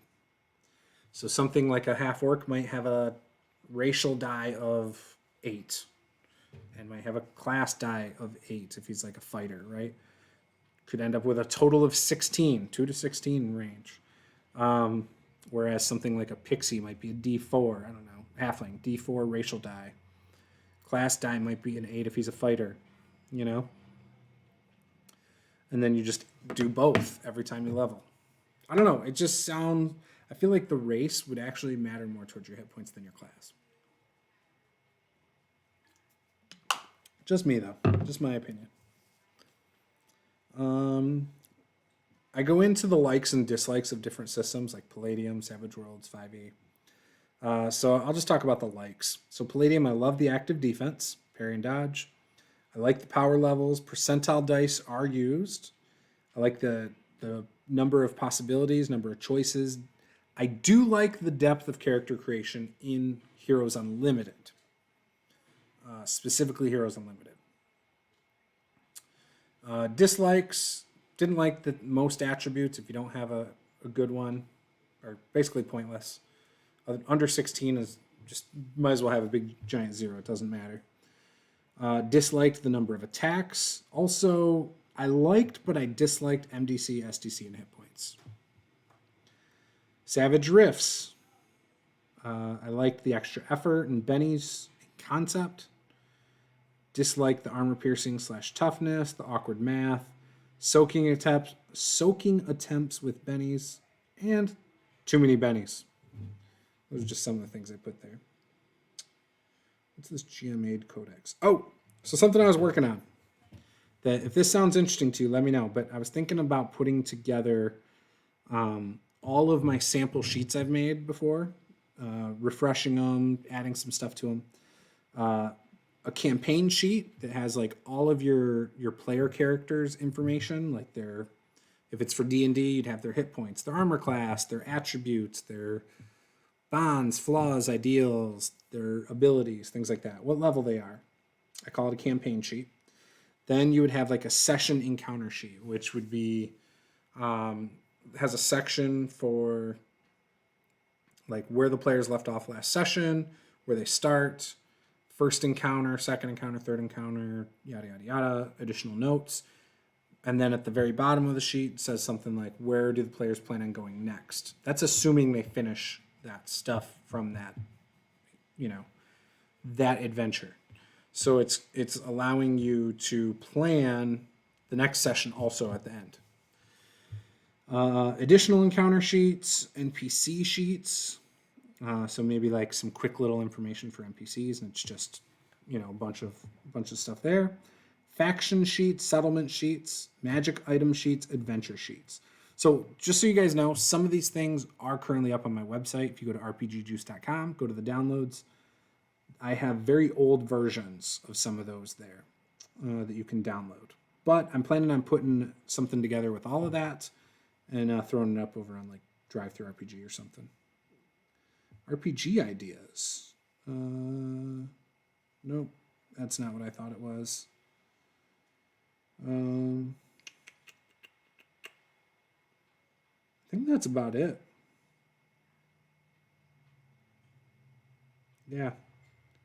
All this other stuff is just other notes that don't really apply to anything we've talked about. So that's it. What do you guys have questions about? I went over a lot of stuff, but I'm open to whatever you guys want to discuss. If you have any questions, let's talk. Let me see if anybody has... if anybody has filled out that sheet.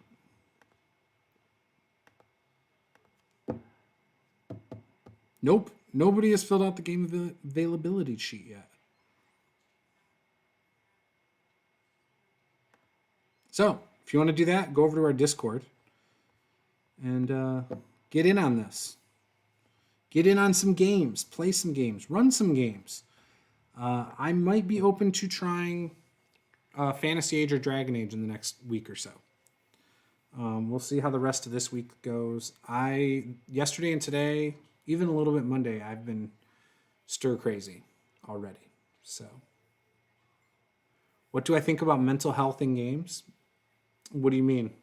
Like dealing with people's X cards and stuff? Like if someone's got trauma? Is that what you mean? I'm all for Monty Cook's, what is it called?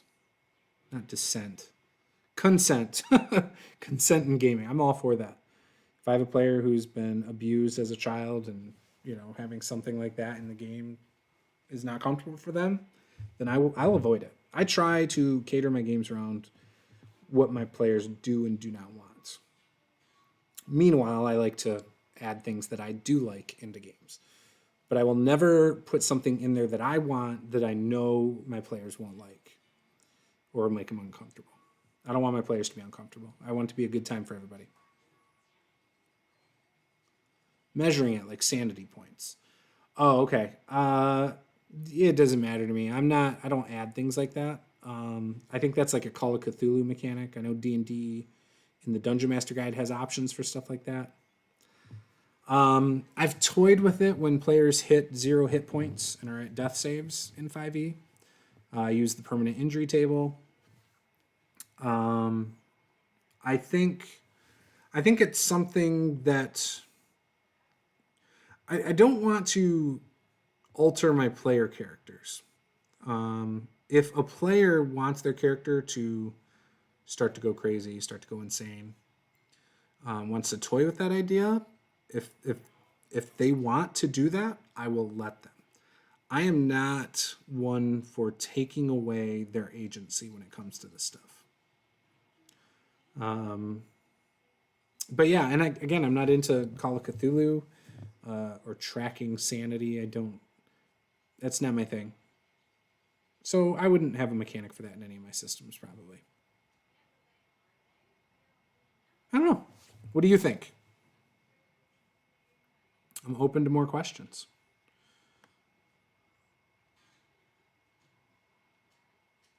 Open to more questions. Let's see what's going on around here. Let's check out.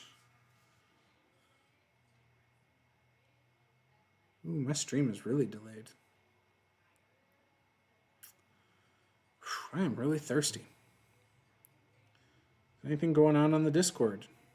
Doesn't look like it. Nope. Oh yes, I tried to do consent sheets since I heard about them, but I'm normally the one with the issues, so I just don't include what I wouldn't want to roleplay. Yeah. I don't do like the consent sheets, but I do try to have an open policy. If anybody at my table is not comfortable, I strongly urge them to let me know.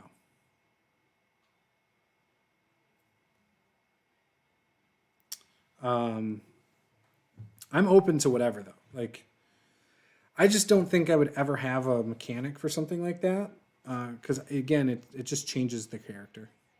I think adventuring is stressful and players never roleplay that unless there's an effect. Yeah, you're probably right, but I don't think people necessarily want to play roleplay stress. Like I don't necessarily want to roleplay that my character's stressed out.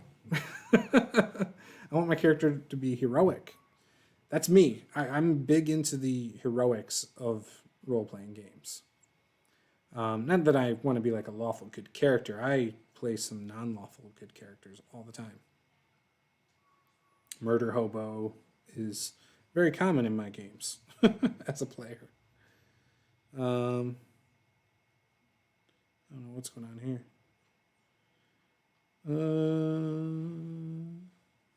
Interesting. Nothing important. Okay. But yeah, I think I try not to do anything that's going to force people at my table to roleplay their character different. I don't want to force that on them. I want them to control that. Again, that's just me though.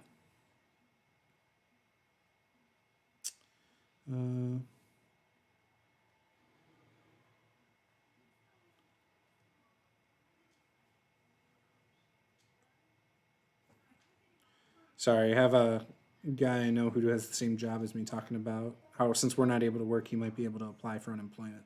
I don't know how this stuff works right now though. What? We talking about Baldur's Gate here? Oh yeah, we were talking about Baldur's Gate. Another guy messaged me about Baldur's Gate. So I've been streaming that. I figured out how to stream that to Twitch.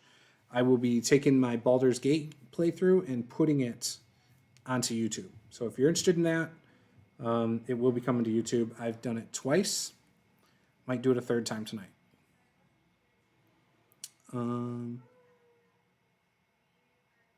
Jeez.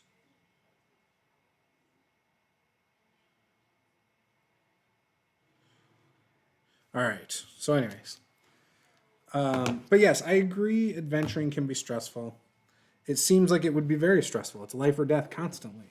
It's putting yourself in unknown situations where you can die. It's coronavirus on steroids. Like you're going out into the world with no protection. Like that's what adventuring is.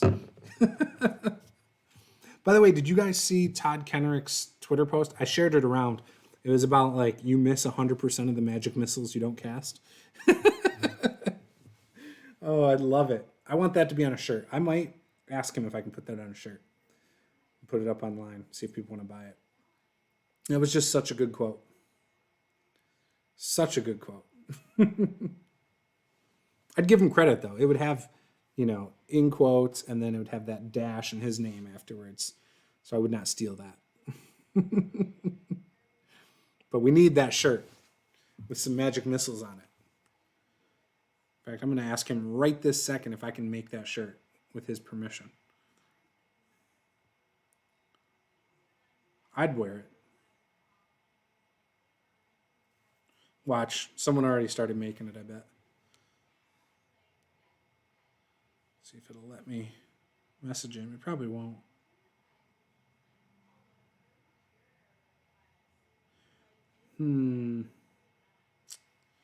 Let's find him. Let me. No, I can't find him. Oh, phooey. Phooey, phooey, phooey. Not forcing people to roleplay outside of what's see in their character is why I went to a 2-stat system. Funny that I have a mental health stat in my game. Yeah, see, you're going to force it on people. Roleplay differently. No. I think it's fine. Even D&D has it in their DMG.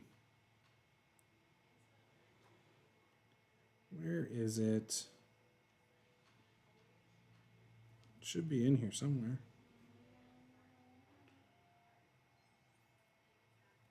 All right, let's see. Todd. There it is. He probably has messaging turned off. If he does. Yep, he does.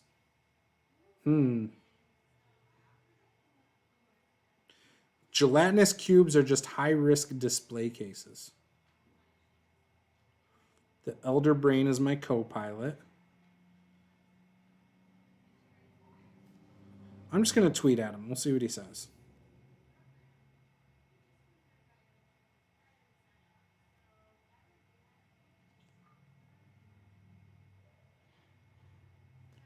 We'll see what he says. All right. What was the one Dungeon Master mistake you learned from the most? DM player characters. I used to be guilty of wanting to do that. And not for my character to play, but I did it in a lot of Heroes Unlimited games back in the day. I would always I would think of my players as the X-Men, and my NPC would be Professor Xavier. The leader of it all. For example, when we first started playing Heroes Unlimited with my wife, my sister, and her husband back in 2010, they were a bunch of heroes that were just discovering their powers pretty much, or just deciding to use their powers for good. And I had a mechanic who also had superpowers. I think he was a hardware character, actually. And what I did was he had like a robot or something. And the idea was he would tell them, he brought them together, was going to work with them. If they wanted like gadgets created, there'd be a chance they could get created by him. Things like that. But basically, like their base was going to have like all these little like gadgets and accessories that they could use and stuff like that. Think like the Bat Belt, but this whole building, like you could take different things out and whatever. But I realized that was just me trying to have some fun rather than facilitating the player's fun. It was me trying to add to the fun of my own game for myself. So I would not do that again. If I was running Heroes Unlimited, I'd probably just not. there'd be chances that they could meet NPCs and bring some on to do those things, but I would never force it on the players like I've done in the past. I used to kind of do that with NPCs in D&D. Not to that extent, but like I did a lot of hand holding if I wanted the players to go a certain direction. And I don't do that anymore. Very rarely do I force NPCs to travel with players. If I do, it's because the players have offered to help the NPC get from point A to B or things like that. But yeah, really the last couple of years, though, I've really started to go more for where the players taking the story. I don't force anything on them. And for me, it's been more fun, too, because now I don't know what's going on as much. I've given up the control to the players. So that's what I've learned. But yeah, and that's really like 3 answers to one question. But but yeah. I need to do better with my prep. I used to prep a lot more. I don't think I've found... For a while, I had a nice groove with prep. I had a good idea of how I wanted to prep sessions, how I kept things going in moderately in the direction I wanted. Had some slip-ups in the last year where I basically forgot how to prep. Oh, excuse me. I forgot how to tell a story that I wanted to tell. Without railroading, but while, so for me, again, this goes back to what I was saying a second ago. I like to let the players steer things. However, if I'm still telling a specific story, I still want where they're steering it to coincide with the story I'm telling. So, for example, the Forgotten Throne campaign. The story is that the kingdom or the region they're in, the king was a gold dragon. He died of a sickness. There's like a plague or something going on where farm animals are dying, the crops are dying, even the forest in some areas is dying. There's a scarcity of food. There's a shadow dragon who's moved in knowing that his enemy, the gold dragon, is dead. He's got an army that he's building to try and take over. That's what's going on. There's a druid lich running around. So the region has its conflicts. And you have local conflicts that are happening at the same time as this massive one. So the players can do a lot of stuff. They can try to fix more regional things. They can go after the big bad already if they really wanted to. Not a good idea, but they could. They've encountered him a couple times. They can continue to try to fix small things. They can try to figure out how to restore a king to the kingdom. Like, there's so many things they can do. I mean, the name in itself, the Forgotten Throne, what does that mean? Players haven't discovered that yet. But their king, the gold dragon, is dead. They know the heir to the throne is out there somewhere. They don't know who he is. They don't know what he looks like, other than him having like beautiful golden blonde hair when he's in human form. He's clearly a gold dragon. Does not know that he's a gold dragon because at birth he was basically taken out of the kingdom for his own protection. So there's so many things that the players can do in that campaign. I haven't told them what to do. I just give them bits of information and let them do what they want. Right now they're helping a local establishment get some special ingredients for pies. That's where our season 2 is going to start. We had a character who couldn't play anymore at the end of last season. That's why we decided to start a new season. We have one of the players, his wife is jumping in her place. So she'll be filling in next session. And she's playing a high elf. So yeah, it's going to be interesting. It's going to be very interesting to see what they do.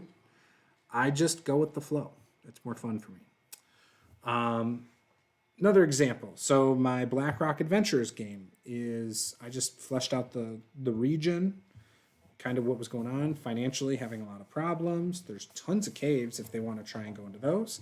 They are traveling to a city to find out where, so financially, this region is hurting. 1,000 years ago, they used to have really good obsidian mines. Things have shut down because they stopped being able to find obsidian. Mines started getting overrun with vermin, monsters, things like that. However, in one of the cities, they got word that some obsidian had been found in one of the mines. So there's now the option, the players are now traveling to find out about that. There's now the option to open up obsidian mining again. That's going to change the region. The players are going to get to go into their first dungeon. You know, they might uncover more information there. Why? You know, we don't know why vermins just all of a sudden took over 1,000 years ago. Do the players care? I don't know yet. We'll figure it out. Who is your favorite random NPC that the party fell in love with and turned into a major NPC? Ooh. That's tough because I have a really bad memory. I can't, off the top of my head, NPCs the players fell in love with. Ooh. That I do not know. Even in the Forgotten Throne, I don't think my players have fallen in love with any NPCs. Eva's character, her family, she's really attached to. Those NPCs are important. I think Renmer's father is a strong NPC character. Yeah, very cool. Ravage. Yeah. I think he's very attached to his father character NPC.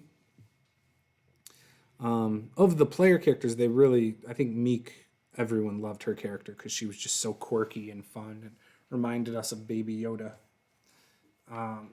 Whereas Renmer kind of reminded all of us of like the Mandalorian a little bit. But I don't think they fell in love with any like other NPCs, really. If I'm thinking about it. BlackRock Adventures, I don't think they've only played one session so far, so they haven't fallen in love with any NPCs. My Descent game, they haven't fallen in love with any NPCs. It's just kind of been a dungeon crawl other than one session, pretty much. Let's see. There was one campaign I ran back in 2014 and 15, and maybe even early 16. And Nate from WSD20 was playing in it. My wife, my friend Dustin, his wife Nicole, we're all playing in it. And I feel like we had some NPCs we really liked in that campaign. We had an NPC that changed. His name was Hunter Dark. He was a ranger with a wolf companion. And he started off as like a good guy, like mercenary sheriff of town, who then ended up becoming like kind of like a bad guy. I think they liked him at first, but then he did that flip 180 and it really changed things. I don't remember if we got to the point where they found out he was a doppelganger, though, that had taken over, and that's why the wolf was gone, too. But there was him. It's hard for me to remember. I just have such a bad memory. People tend to like my goblin merchants because they always tend to sell some magic items.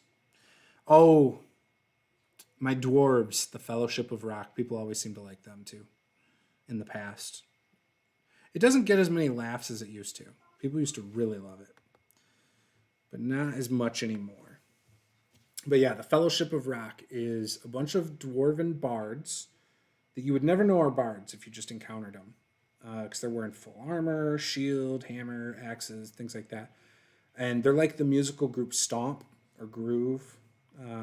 Basically a musical act that in real life, they basically use brooms and trash cans to make music. And you would never know they're musicians until they start doing things like that. What is your favorite pillar of play? I prefer combat. Travel's the worst. I don't necessarily feel comfortable making travel exciting. I feel like that's the hardest thing to really make interesting and exciting. Socially, I think there has to be a balance. You can't just have combat after combat after combat. You need some social interactions. You need some travel. So I try to have all of it in each session. I feel like And if you have a group that's good at social, then you could have social interactions, a whole session built around that without travel and without combat. And it's great. However, an ideal session will have 30% social, 60% combat, and 10% travel. That's probably how I'd break it down. I think you need a good mix, and I think it leads to some good pacing. The reason social needs to be, you need to learn something in social, whether it's about a player character, whether it's about the setting, whether it's about the story going on in the world. If you're not learning anything, social gets boring. Social for just social, like, oh yeah, I'll order some food. Oh, great. Yeah, so what's new with you? Oh, nothing. Like, just small talk does not work, in my opinion, for an RPG. But if you're learning about the NPCs, you're learning about the region. Maybe you're trying to learn about the monsters in the area. You learn about the history, trying to figure out the problems of the people so that you can try to solve them. Players interacting with each other to figure out, what they want to do. Things like that. I think that stuff is what you need in social encounters. So that's where my focus would be. If you don't have that, it's weak. It's very weak. Maybe I'm wrong. Do you agree with that? Let's see. What else? Are there people live streaming right now? I'm just checking. Going to my subscriptions tab. No, looks like I might be the only one. Why is it? Shouldn't be on that. Let me click that. That was really weird. It was not on. It's not set to my channel. That's really weird. It's set to my default user. There we go.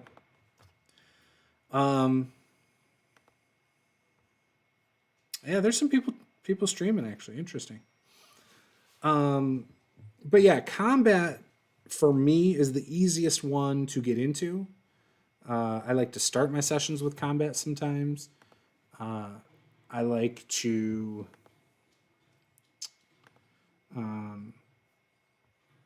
what else? I don't know. I just think starting a session in combat throws you in it right away. You don't force your nervous players into a situation they're not comfortable with. You're just in it. You know what I mean? Why did I do that? Didn't want to do that. You're not forcing your players into anything they're not used to. If it's somebody who's never played before, they get to see how others do something before they do, assuming they lose initiative order. So it's good, I think, to break the ice and, again, just get people comfortable. So combat for me, starting a session out that way is good. Starting socially or with travel is a very slow start usually. So that's all. Cameron says, I don't know. I still find it hard to my main player to ask investigating questions. I talked to him about it. I'll see how it works out, but I don't like feeling like my NPCs are from a JRPG. Oh, I don't think you should try to make your NPCs seem like that. But I think, and you don't have to be forthright with information like, oh, the people in this town are struggling because of blah, blah, blah, blah. Like, no, it still has to be a natural conversation, Main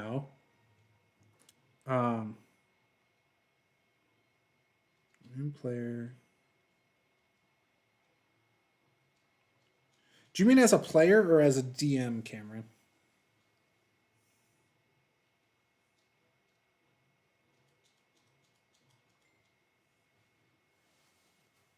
I'm curious about that. Because I don't think my NPCs don't feel like they're from a JRPG. I think sometimes my NPCs lack depth. I need to work on that. But I always feel like there's things I need to work on. I don't feel like I'm a good DM. People tell me I'm good. Players tell me they like playing my games, but I really don't feel like I'm a good DM.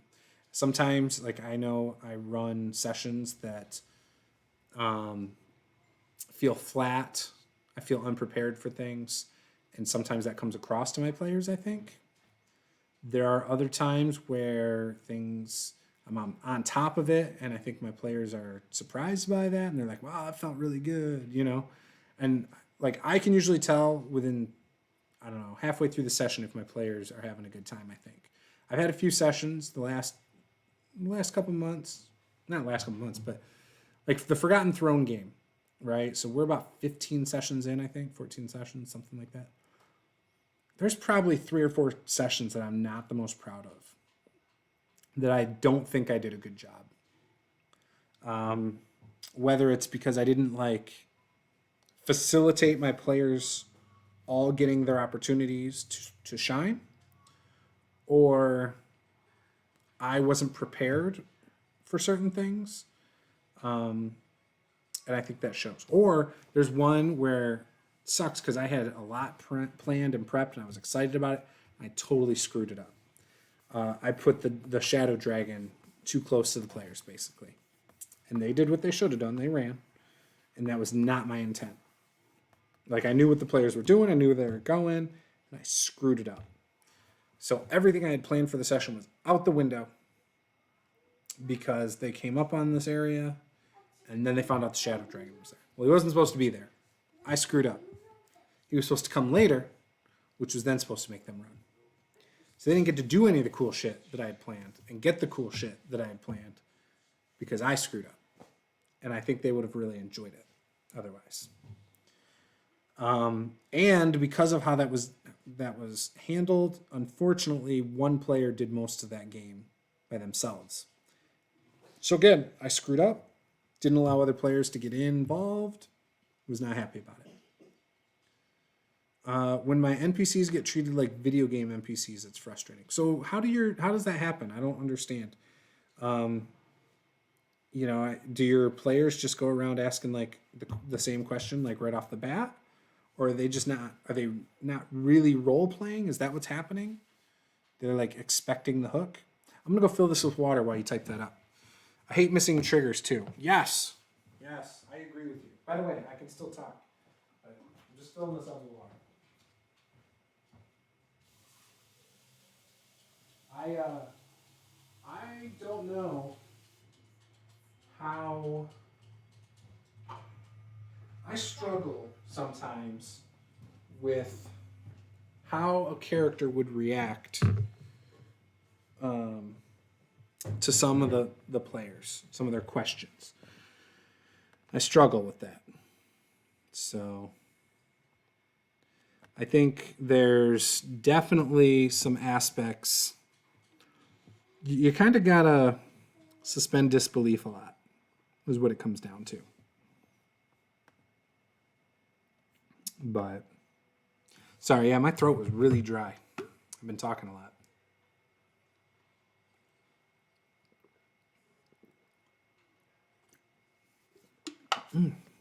There we go. And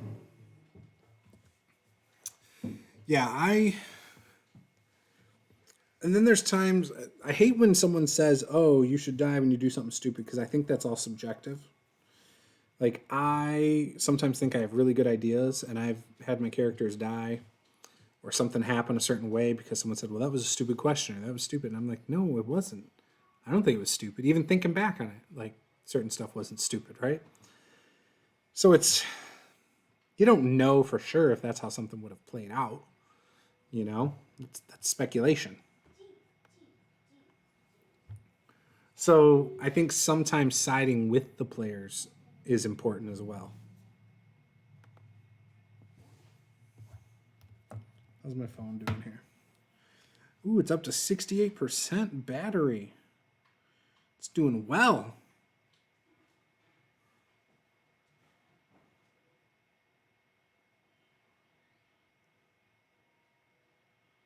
It's doing really well.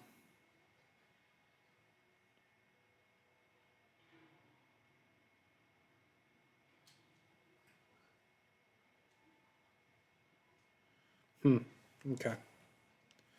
Anyways, I think nobody thinks their ideas are stupid, right? Sometimes they're just saying the first thing that comes to mind, and they might be able to reflect on it and say, "Oh, that was stupid." All right, so what does he say? I hate missing triggers too. Cameron says, sometimes my player knows there's more to find out about a situation, but he doesn't go after the info. But I know he is frustrated that he doesn't know. Yeah, he's trying to video game it. So, have you talked to him about it? Is he as into the RP aspect as, say, you are or the other players, maybe? See what it would take to get him to do that. He is smart and loves detective novels. I know he has an idea how to do it. Yeah, I think it just sounds like he's not into the same play style. He's more of a... So we've had this problem with one of our groups. They don't spend a lot of time trying to get the information. They'll talk to someone, they'll ask like one or two leading questions, and if they think they got all out of the NPC, that's it. They don't try to dig necessarily, or soften the NPC up, or offer to help them with something in exchange for more information. They don't try to do any of that. I'm a player in that group, unfortunately, and I don't either. In fact, at times I feel like I am not motivated to do that because the drive to do that's been sucked out of me. Like right this moment, if I was playing a D&D game, I would not be a fun player right this moment because I'm not. The last couple of days I've been so like stressed out and drained and worn out that trying to role play and get information out of NPCs is kind of draining for me. Like heavy role play mentally is taxing for me. I don't know about anybody else, but for me it definitely is. Whereas I could sit there and do combat and strategic combat and dungeon crawls all day long. But I mean, in general, as a player, I just struggle at that or puzzles. Puzzles are the same way. They are really draining. So you can tell I'm tired.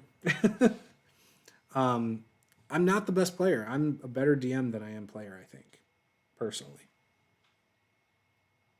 He loves role-playing. I recently told him there are rumors regarding a crypt he is going to, but he needs to dig for it. Yeah, he does. I agree with you. I think you still need to find stuff out, or try to. I struggle with that as a player, personally. I like to play dumb hack and slash characters. I don't necessarily like fight everything. That's not what I'm saying. But for me, it's easier and less taxing. We often have full sessions with no combat. Hey, that's cool. We've done that in Forgotten Throne like twice or 2 or 3 times. And I like it. Only have one player, my best friend. Oh, legit? It's literally one player and you? Okay, so solo campaigns are a little harder too. My wife and I, when we did that for a little bit, she had 2 characters. She was controlling her, what was it? Her Azamar Oracle for Pathfinder, and she had an Oriad Barbarian, which is like a rock guy. So I let her play as 2 characters. I've wanted to try my hand as a DM, but I'm not the best at improvisation. So playing with one character is hard. It is much harder to improvise. If you have multiple characters, they are multiple players, they will help in a lot of ways. All I do is improvise most of the time. I think it comes down to your prep. Do you prep to improvise or do you prep to tell a story? So my prep consists of making lists of names. I always have a list based on race and gender. I have, like, I know where the players are, and I know what's happening around my world, and that's that. And I have an idea where the players wanted to go. So when I end a session, one of the things I ask is, where do you think your characters are wanting to go from here? What do you think they're going to try next session so I can prepare? And my players will happily tell me. And so then when I start, I say, this is what we were planning on doing. That's kind of in my summary. You said you were going to do this. This is the scene. And I set the scene. So if you have one character, right, say he's a fighter, You might go, yes, last session you ended getting back into town, seeing your father. You collected your money from the baker who needed his special ingredients for his pies. You're now sitting in your home sharpening your sword. You said you wanted to go and investigate the farm that had livestock being killed. What would you like to do right now? So you've already told them what they were planning on doing. You didn't tell them they were on their way, but you reminded them that was where they were going to go, and you let them tell you what they want to do. Oh, I want to stop by the utility store and get this one thing. I need some rope. I need this. Of that 100 gold I got, I was planning on buying a shield, so I want to buy a shield. And, but you can role play that too. You can let them barter.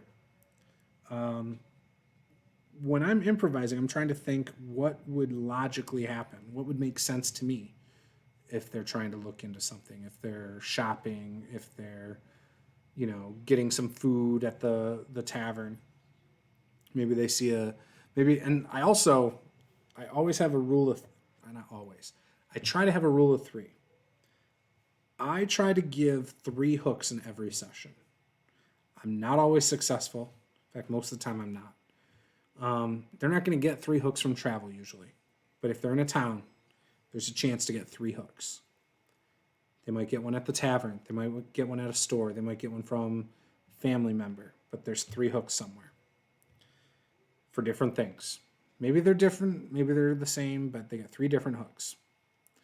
I will write out hooks, multiple hooks, right? I'll write out like 4 or 5 hooks that are in the city. Oh, I didn't even notice that was you, Alan. I'm sorry. I thought that was Cameron still. In a 1-player campaign, I think it's perfectly okay to have the DM have a player character. I agree with that, but they still shouldn't be dominating any conversations, in my opinion. But yeah, so hooks I think are important. Now, one of the things I do is I have a bounty board in every town that I try to write, 2 or 3 jobs that are on them. Maybe it's like a bounty hunter. Maybe it's rescue my dog. My children went missing. Something like that. Maybe it's there's a foul stench coming from the south in the forest. Something like that needs to be investigated. City guard is overwhelmed with current cases, looking for an adventurer to seek out what's going on.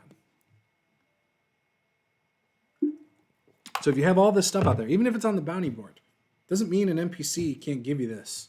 Like, oh yeah, so you got it on your bounty board right here. But over here, your players aren't even hanging out at the bounty board. Some NPC at the utility store says, yeah, I heard someone in here earlier was talking about a foul stench coming from south of town in the forest. You throw stuff in there. You try to throw extra hooks. That's what I try to do.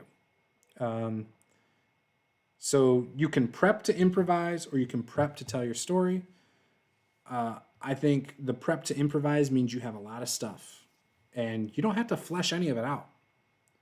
You just say, this thing. And then you have ideas in your head, but you don't write it all out.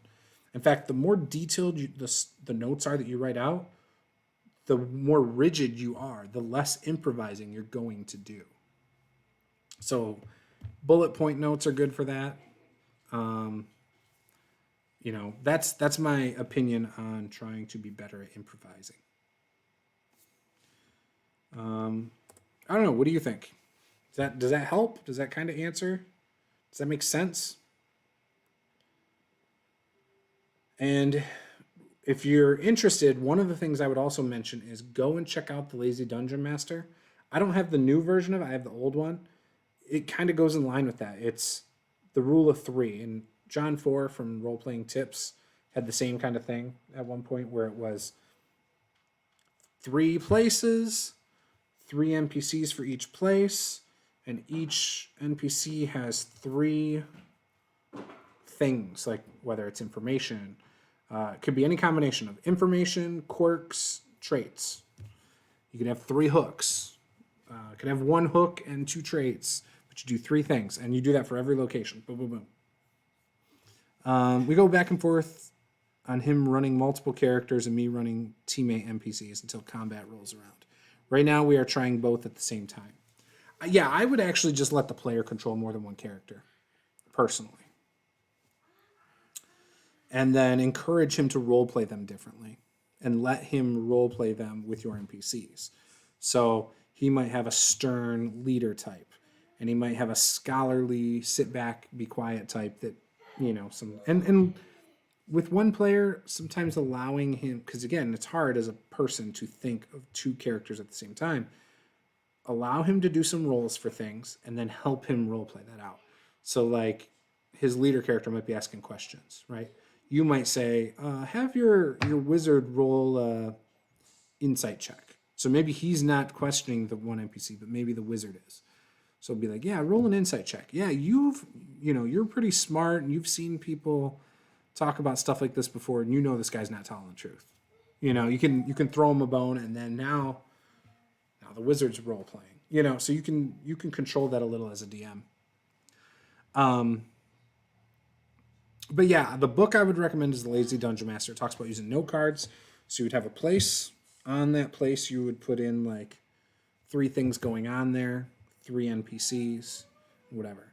So then associated with that, you would have an NPC card for each one. They're also note cards. So it's Brad, Steve, and John. Boom, boom, boom. And on that NPC card, you would then put the 3 things. At least one piece of information, one personality trait. I'd probably do that. And not necessarily a personality trait, but one distinguishing feature to set him apart from the other NPC. Next NPC, do the same thing, and then another NPC, do the same thing. Keep that with the location. You can take a paperclip, put it on there, boom. There's your prep for that area. The surrounding cities. You might know two other places the players might go. Again, 3 NPCs. Now, one of those places might be a dungeon. Are there NPCs there? There might be a monster they can communicate with. There might be an animal. There might be something. But I would still do the, things for that. Now remember, there's a simple rule with dungeons too. It's called the 5-room dungeon method. Literally 5 rooms. Each room should have something important. Information, combat, puzzle, trap, whatever. So again, do the same thing with that. So you have a dungeon. Each room should have 3 cards. Maybe you add 3 things to each room. That's just one of the things you can do there. I haven't played with that much, the 5-room dungeon method. That's been done by John 4 on RPG Tips. But remember, what is the dungeon's purpose? Who currently lives there? Who used to live there? How is it possibly relevant to the story? And why is this going to be fun for the players? Maybe you have players who like magic items. Maybe you have players who like history of your world. Maybe they, learn an important piece of information. A lot of things you can do. So, yeah, I don't know. And that's something I want to play with more too. I want to do more dungeon crawls. I don't do a lot of them in my games. So I think that is one way I can step my DMing up.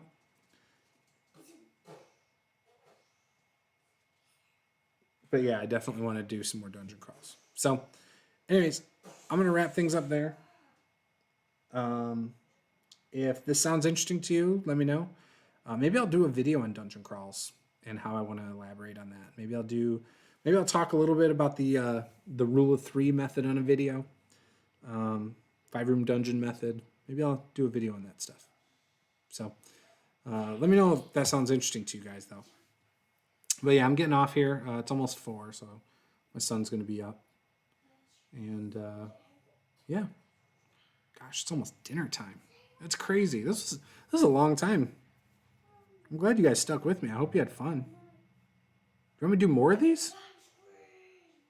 Time flew by. I've enjoyed myself. Make sure you hit that like button, that little thumbs up down there. And yeah, we'll do more of them. Just let me know.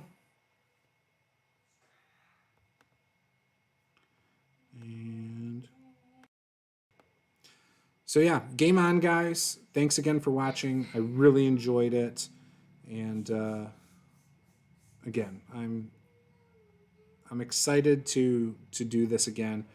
I think I'll do this again tomorrow.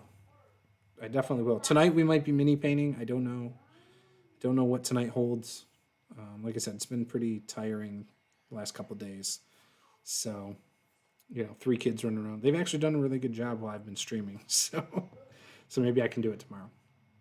So have a good one, guys. Thanks again.